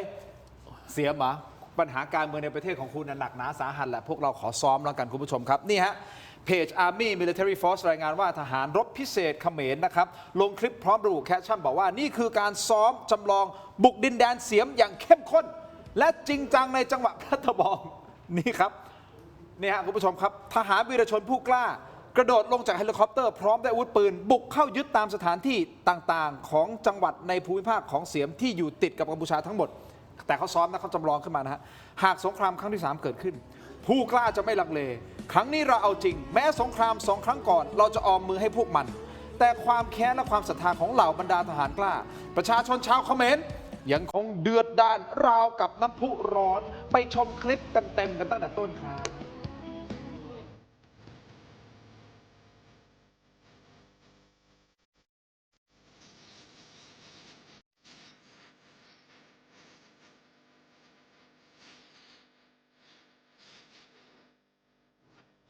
อันนี้มันเกิดขึ้นได้นะครับคุณผู้ชมหมายถึงว่าอุบัติเหตุอุบัติเหตุ แล้วทำไมมันเกิดขึ้นบ่อยจังเกิดขึ้นทุกคนเลยเนี่ย ลงมาผิดท่า เอาจริงๆนะ เดินกระเพลกวิ่งกระเพลก ใช่ โอ้ตายแล้วนู่นว่า คือมันไม่ใช่กระโดดแบบกระโดดอย่างเงี้ยถ้าเห็นทหารเขากระโดดจริงๆอ่ะเขาต้องมีย่อตัวหน่อยนึงเพราะมันต้องมีท่าทางการลงเพราะว่าเป้มันหนักแล้วลงมามันต้องพร้อมรบอ่ะถ้าลง มันมีท่าของ มันมีท่าของมันอยู่ใช่ถ้าฝึกกันดีๆ แล้วถ้าลงมาปุ๊บหน้าขมำเสร็จปุ๊บเนี่ยเงยหน้าขึ้นมาก็โป้งมันก็เรียบร้อยกันหมดใช่อีกอย่างคือวิธีเนี้ยที่เขาทำอ่ะมันเหมือนกับส่งกำลังเร่งด่วนอ่ะฮอไม่ได้แตะพื้นใช่ไหมฮอมันจะลอยๆแล้วให้คนกระโดดมา แต่ก็ไม่รู้สิก็ผมว่ามันก็ยังดีกว่าคลิปผีกองกอยอ่ะที่มีอีกคลิปหนึงอ่ะที่ฝึกแล้วกระโดดผีกองกอยกันอ่ะไม่รู้ก็ นี่ดีนะมันไม่ขี่กระโดดทับขี่คอกันตายกันขี่คอกันคอหักกันนั้นดูดิคุณโดนซ้อม ไม่ใช่อะไรเกือบแล้วนั่นน่ะกระโดดลงไปลงมามันจะทับกันเองเลย พี่เขาซ้อม หรือว่า เขาซ้อมนี่ ผมว่าไอ้หนังไทยเอามาแสดงอย่างนี้นะแสดงหนังไทยยังดีกว่านี้ คือไม่ได้ กว่านี้ ใช่ไม่ได้จะบูลลี่อะไรนะ แต่มันดูแบบโอ้พูดไป หนัก แล้ เป้ ว มาจากหนักเป้ผมดูแล้วหนัก แต่เรา เป้ ประมาทไม่ได้ประมาท ก็ไม่ประมาทอยู่แล้วทหารไทยพระโถอันนี้น้ำจิ้มไอ้อย่างนี้ไม่ต้องเคี่ยวกับกรามทหารไทยบอกนะเคี่ยวกับหน้าฟันพวกแบบนี้ไม่ต้องใช้กรามเคี้ยวหน้าฟันเคี้ยว ขนาดนั้นเลย อย่างนั้น นิ่มไอ้อย่างเงี้ยนิ่มทหารนะผมรู้จักแล้วผมเรียนปปผมรู้จักทหาร คุณเรียนปว ผมเรียนปปผมรุ่นพี่คุณอนุทิน อ๋อเหรอฮะ อาจารย์จ้าที่มาเปล่าน้องผมน้องผม อาจารย์จ้าก็ เด็กๆ เรียนปว เจี๊ยบ อยู่ ๆสติวเดนภาษาอังกฤษก็เชเรน ทิวเดน นั่นนะเด็กๆดูเปล่าวะอาจารย์จ้านิน รู้ ทา สึก อาจารย์จ้า พี่เทพไทยเวลามาแต่ละทีนี่ผมเสี่ยงกับการดู จริงๆรายการควรจะเอาทนายมานั่งข้างๆด้วยนะมีอะไรจะได้ช่วยเซฟ อย่างนี้แน่นอนคุณเทพไทยเขาออกตัวมาตั้งแต่ต้นอยู่แล้วนะครับว่าท่านเป็นนักวิเคราะห์การเมืองอิสระนะครับแล้ววิธีสไตล์ของพี่เทพไทยเนี่ยคือเรารู้ตั้งแต่วันแรกที่มาออกรายการถกไม่เถียงแล้วว่าเป็นสไตล์ที่คือไม่อยากให้เราเครียดการเมือง อย่าเครียด อย่าเครียดการเมืองนะครับเราอยากจะให้การเมืองเนี่ยเข้าถึงง่ายเข้าใจง่ายแต่ไม่ใช่ว่าตลกโปกฮาแล้วไม่มีสาระถ้าไปฟังดีๆมีสาระในการวิเคราะห์ทั้งหมดนะฮะ สนุกแบบมีสาระ ใช่แต่มีสาระใช่ครับ สนุกแบบมีสาระเพราะถ้าการเมืองเครียดการเมืองมันเครียดอยู่แล้ว ครับ แล้วคุณมาฟังการเมืองเครียดเส้นโลหิตในสมองจะแตกตาย แล้วถ้าคุณเป็นมะเร็งก็มะเร็งจะกำเริบนะกำเริบเพราะฉะนั้นถ้าคุณเป็นนะคุณผู้ชมดูคราวนี้ถ้าหากว่าใครดูรายการเราเนี่ยดูแล้วว่าไม่เครียดสนุกหัวเราะทั้งน้ำตาอย่างเงี้ยอายุจะยืน ครับ ใครดูรายการเราอายุยืนทั้งนั้นเห็นไหมล่ะอันนี้ ฝากท่านนายกเหรอพี่ ฮะ ฝากท่านนายก นายกดูเปล่า ครียดอยู่ ท่านนายกดูรายการเราก็อายุจะยืนอาจารย์ไม่เครียดนายกผมว่าถ้าแกฟังผมให้ตลอดนะอย่าฟังแต่บางคลิปสั้นๆนะเอาตลอดเพราะว่ารายการคุณชอบเอาคลิปสั้นๆไปตัดไงแล้วนายกแกดูแต่พอคลิปสั้นๆไงเราดูจริงจังดูหน้าตาขึงขังไงแกเครียดเอาดูทั้งหมดติเนี่ยดูอย่างเงี้ยเนี่ยแกไม่เครียดจะดูกับผมก็ไม่เครียดอยู่ตั้งให้ผมเป็นที่ปรึกษาจริงๆสบายใหญ่นะฝ่ายบริหารอารมณ์อารมณ์ขัน ก็ขัน ทั้งวันเลย โอเค ไม่ใช่ขันอย่างเดียวอารมณ์ไม่ใช่ขันอย่างอื่นขันด้วยนะคุณ คุณผู้ชมคอมเมนต์เข้ามาอย่างต่อเนื่องได้นะครับคุณผู้ชมครับขออนุญาตนะฮะคุณอนันโยครับขอมอบให้ก่อนเลยนะฮะตอนในช่วงนี้นะขอบคุณมากครับพี่ขอบคุณครับขอขอบคุณเม็ดอมซิงค์พลัสผลิตภัณฑ์ไมบาซินจาก Greater Pharma มี 3 สูตรที่มีคุณประโยชน์จากวิตามินหลากหลายชนิดครับเม็ดอมซิงค์พลัสวิตามินซีและโคคิวเทนกลิ่นองุ่นมะนาวเม็ดอมซิงค์พลัสลูทีนและบิวเบอรี่กลิ่นแบล็คเคอร์เรนต์เม็ดอมซิงค์พลัสเบต้ากลูแคนกลิ่นสตรอเบอรี่นะครับซิงค์มีส่วนช่วยในการทำหน้าที่ของระบบภูมิคุ้มกันและกระบวนการต่อต้านอนุมูลอิสระถ้าเจ็บคอไอหรืออยากเสริมภูมิคุ้มกันนะครับเลือกไมบาซินจาก Greater Pharma หาซื้อได้ที่ร้านสะดวกซื้อซุปเปอร์มาร์เก็ตและร้านขายยาทั่วประเทศไมบาซินจาก Greater Pharma 9-60 ปีอย่างมั่นคงและยั่งยืนนะครับขอบคุณไมบาซินที่อยู่เคียงข้างถกไม่เถียงนะครับขอบคุณมากๆนะครับต่อกันที่ยาดมสมุนไพรตามังกรทองจากอ้วยอันโอสถนะฮะขอมอบให้นะครับแต่ขอแนะนำยาน้ำแก้ร้อนในเขากุยจากอ้วยอันโอสถครับบรรเทาไข้ตัวร้อนทานได้ทั้งเด็กและผู้ใหญ่มีจำหน่ายตามร้านขายยาทั่วประเทศอ่านคำเตือนในฉลากและเอกสารกำกับผลิตภัณฑ์ก่อนใช้นะครับนี่คือยาน้ำแก้ร้อนในเขากุยขอบคุณมากๆนะครับอ้วยอันโอสถนะฮะขอบคุณมากๆเลยนะครับมีคุณผู้ชมบอกว่าพี่เทพไทยเตรียมที่จะยึดรายการถกไม่เถียงไปแล้วนะฮะคุณทินอาจจะตกงานได้นะ คุณจะถูกจับก่อนจับให้นายกแจ้งจับคุณทินก่อนแล้วผมจะได้ไม่ยึดรายการ ขอบคุณมากๆเลยนะครับเพราะห้องน้ำที่ดีนะครับสะท้อนถึงภาพลักษณ์และรสนิยมที่ดีนะครับแอป Zero นะครับผลิตภัณฑ์ดับกลิ่นโถปัสสาวะชายครับที่จะเปลี่ยนห้องน้ำของคุณให้หอมสะอาดมีระดับครับเหมาะอย่างยิ่งสำหรับโรงแรมร้านอาหารและทุกครัวเรือนนะครับมีให้เลือกให้ใช้งานทั้งแบบแผ่นชีตแบบก้อนและแบบแขวนสำหรับสุภาพสตรีนะครับเรามาสร้างความประทับใจด้วยความสะอาดและกลิ่นหอมเลือกกลิ่นที่ดีกว่าให้กับห้องน้ำของท่านด้วยแอป Zero ครับหาซื้อได้แล้ววันนี้ที่ Shopee Lazada TikTok และ thailandpostmart.com thailandpostmart.com นะครับร้านชื่อว่า Thai Detergent Shop นะครับขอบคุณมากๆครับนี่ฮะขอมอบให้ทั้งสองท่านเลยนะครับแอป Zero ครับมากครับนี่ครับและนี่คือ BrainTech Tri Screen นะครับนวัตกรรมใหม่ล่าสุดนะครับเป็นจอเสริมสุดล้ำที่สามารถทำงานพร้อมกันได้ถึง4หน้าจอในเวลาเดียวกันซึ่งคุณเทพไทยก็อ่านคอมเมนต์ได้คุณอนันต์โยก็อ่านคอมเมนต์ได้รวมทั้งผมด้วยนะครับด้วยความคมชัดระดับ Full HD และง่ายมากๆนะครับกับการเชื่อมต่อก็คือเพียงเสียบสาย USB Type C ก็พร้อมใช้งานได้ทันทีน้ำหนักเบาด้วยพกพาสะดวกนะครับคุณผู้ชมครับถ้าท่านสนใจกดเข้าไปที่หน้า Facebook Tero Digital Facebook Tero Digital นะครับอย่าพลาดตอนสั่งซื้อใส่โค้ด Let's Play AI Let's Play AI รับส่วนลดทันที 2,000 บาทเลยนะครับนี่คือ BrainTech Tri Screen ขอบคุณมากๆเลยนะครับอ่านคอมเมนต์ก็เจอคอมเมนต์เนี้ยแจ้งจับคุณเทพคุณแจ้งจับพี่เทพดิ มาแล้ว แจ้งจับพี่เทพเหรอ มาแจ้งจับผมเหรอ มีแล้วเหรอ นี่จะแจ้งจับผมมา นั่นเองโอ้ใช้ของที่คุณทินหลายเลยค่ะ หมายความว่าอะไรครับ หมายถึงว่าใช้ของ ใช้ ที่ ข่าวคุณทีแนะนำ ที่แนะนำ ขอบคุณมากๆนะครับนั่น ประส นั่ บ น ความ ต่อ สำ นะ เร็จ ครับ ในการขายแล้วคุณ รวมถึงคุณผู้ชมบางท่านที่อยากจะเป็นเมมเบอร์กับเรานะครับสามารถสมัครเข้ามาได้นะครับไหนๆก็ขายของแล้วขายของให้เต็มที่เลยนะฮะสมัคร Membership ของเรามีหลายระดับเลยนะครับขอบคุณมากๆเลยนะครับอย่างนี้คุณผู้ชมมีอดีตผู้สมัครทูตชาวกัมพูชาเขาบอกเขาดีใจมากเพราะประธานาธิบดีโดนัลด์ทรัมป์ของสหรัฐอเมริกาเนี่ยตอบกลับจดหมายขอความช่วยเหลือจากกัมพูชารู้ข่าวนี้ไหมนี่นักการทูตชาวกัมพูชาอเมริกันยินดีกับการตอบกลับของทำเนียบขาวฟังนิดหนึ่งนะครับผมเล่าให้ฟังคุณผู้ชมสำนักข่าวคาเมร์ไทมส์ของกัมพูชารายงานว่าลีวูดพูเป็นชาวกัมพูชานะครับอดีตผู้สมัครชิงตำแหน่งเอกอัครราชทูตสหรัฐประจำประเทศกัมพูชาป่ะหรือประเทศอะไรประเทศไทยอ๋อประเทศไทยเหรออ๋อโอเคแต่เป็นของชาวกัมพูชาใช่ไหมอ๋อโอเคเข้าใจละโพสต์นะเขาบอกว่าได้รับจดหมายตอบกลับจากโดนัลด์ทรัมป์หลังจากที่เขาส่งจดหมายไปตั้งแต่เดือนมกราคมเขาส่งตั้งแต่เดือนมกราคมเพิ่งได้รับกลับนะครับเขาบอกงี้ฮะเมื่อเดือนมกราคมคุณลีวูดคนนี้เนี่ยได้เขียนจดหมายไปถึงโดนัลด์ทรัมป์กล่าวหาว่าไทยรุกรานกัมพูชากินพื้นที่เข้าไปกว่า60 ไมล์ในดินแดนกัมพูชาพุ่งโจมตีไปที่บ้านเรือนประชาชนทำให้ต้องใช้เงินในการบูรณะประเทศกัมพูชาถึง$300,000 ล้านหรือประมาณ10 ล้านบาทเขาเลยขอให้สหรัฐเนี่ยยื่นมือมาช่วยบูรณะประเทศกัมพูชาหน่อยผ่านมา7 เดือนครับไวอย่างอะไรเลย7 เดือนแล้วนะฮะเมื่อวันที่20 กรกฎาคมที่ผ่านมาโดนัลด์ทรัมป์เขียนจดหมายตอบกลับหาคุณลีวูดแล้วนะครับขอแสดงความยินดีนะฮะ7 เดือนผ่านไปแล้วตอบกลับแล้วนะครับแต่สิ่งที่ตอบในจดหมายนั้นไม่ได้มีการกล่าวถึงเหตุการณ์ไทยกัมพูชาเลยแม้แต่นิดเดียวแต่เนื้อหาได้พูดถึงความสำเร็จของนโยบายภายในประเทศของสหรัฐเช่นการจัดการผู้อพยพผิดกฎหมายการฟื้นฟูเศรษฐกิจและการก้าวสู่ยุคทองของอเมริกาก็คือ Golden Age of America อันนี้เขาเป็นจดหมายที่แบบว่าเขาจะเปลี่ยนหัวเปลี่ยนท้ายแล้วก็ก๊อปปี้ ฟอร์แมตเดิมไง ฟอร์แมตเดิม ฟอร์แมตเดิมทั้งหมดขอเดิมเนื้อหาเดิมเปลี่ยนแต่หัวไปเรียนไกลแค่นั้นแหละ แล้วจริงจดหมายที่เขาส่งมานี่ไม่ใช่จดหมายไปขอนู่นขอนี้เหมือนขอตังค์แล้วก็ไม่รู้ว่าเอาตัวเลข 300,000 กว่าล้านนี่มาจากไหนเหมือนกันก็งงไม่รู้เหมือนกัน300,000 ล้านนี่ซื้อได้ทั้งประเทศเขมรเลยนะ300,000 ล้านเหรียญนะ 10 ล้านบาท 10 ล้านบาท ซื้อได้ทั้งเขมรนั่นน่ะ แต่เขาภูมิใจมากว่าโดนัลด์ทรัมป์ตอบกลับแล้ว หลังจากผ่านไป 7 เดือน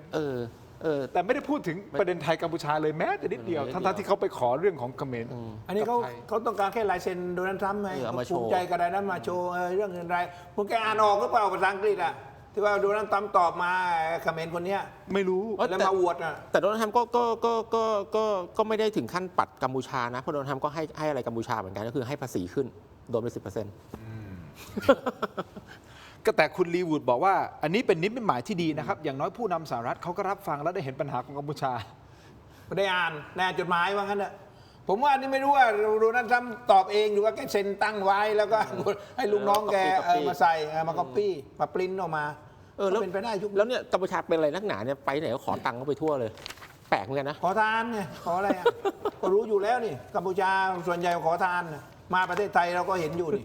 ใช่ไหมก็ขอทานเยอะแยะคนที่เราจับกัมพูชาส่งไปที่ส่วนใหญ่ขอทานที่จับส่งไปได้ เยอะเนาะ เยอะ เนอะ ธรรมดา ผมไม่ต้องเข้าไปแล้วกัมพูชาเนี่ยผมดูแล้ว ผมในชีวิตนี้ไม่ได้ไปแล้วกัมพูชา ผมว่า เราหุ่นเซนจ้องอยู่ ท่าน ที่แก เท ดู พไทยท่านอนาลโยผมว่าเราไปไม่ได้นะ ไม่ได้ ผมไม่ไปอยู่แล้ว ผมไม่ไปอยู่แล้ว แต่คุณเคยเจอคุณเซน ผมเคยเจอไง คุณเคยเจอใช่ไหมกับท่านอภิสิทธิ์ป่ะ เจอท่านสุเทพ อ๋อท่านสุเทพ ท่านสุเทพเป็นรองนายกฝ่ายความมั่นคง อ่า แล้วก็แกมาประชุมที่ประเทศไทย ครับ แล้วผมก็ไปเจออ ม แล้วแกพูดถึงผม อืม แต่ว่าตาแกไปมองท่านสุเทพคราวนี้ผมก็เลยว่าเอ๊ะทำไมหน้าพูดถึงผม แต่ว่าตาไปเยี่ยมสุเทพ อ๋อ ที่ไหนนะตาแกไม่สามัคคี อันนี้บูลลี่เขาปะเนี่ยพูด ไม่ได้บูลลี่เขาพูดจริงๆไงแล้วคุณดูเดี๋ยวคุณเจนก็ตาแกเสียเพราะแกรบกับใครมาล่ะ ตาตอนนั้นใช่ไหมตาแกมีปัญหาไง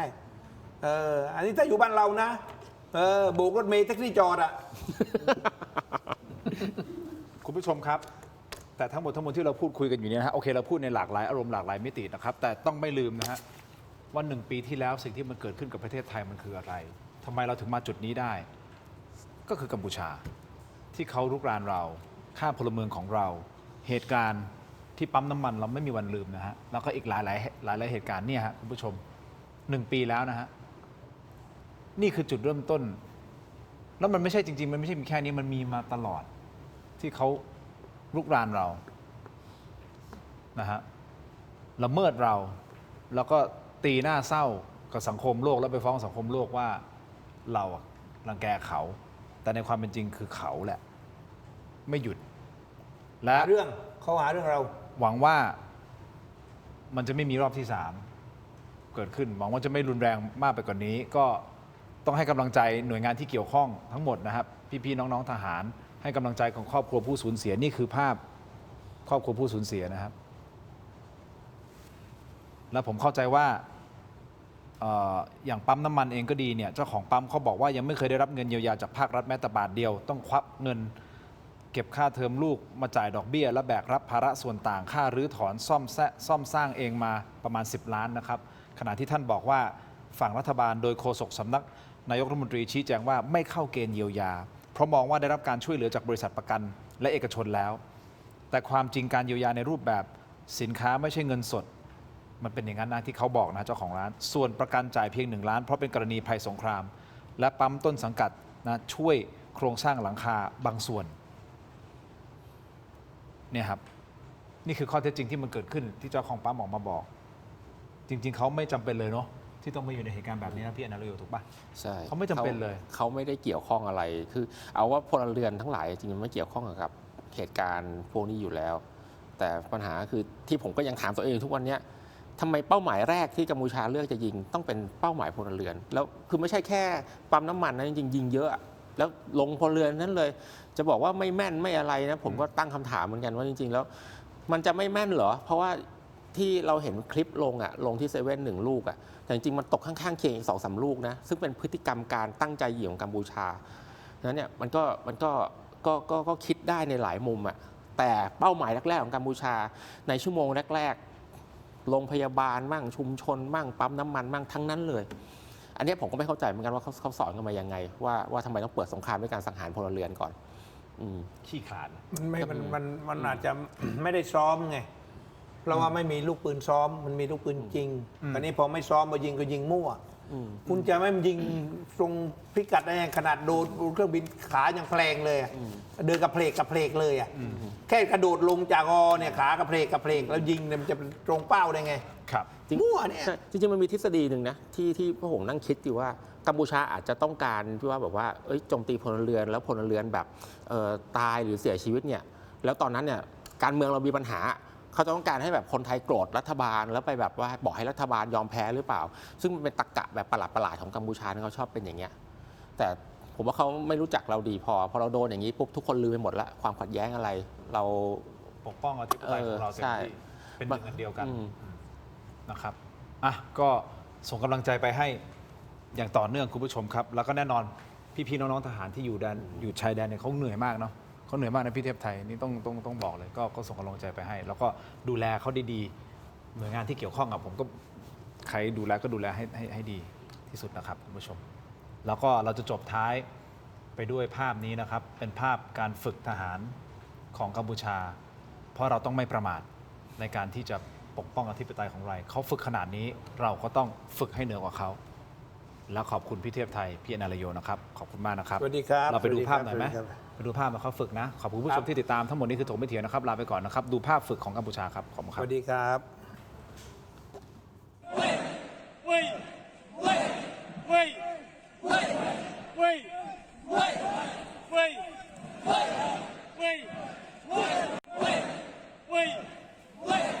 Wait!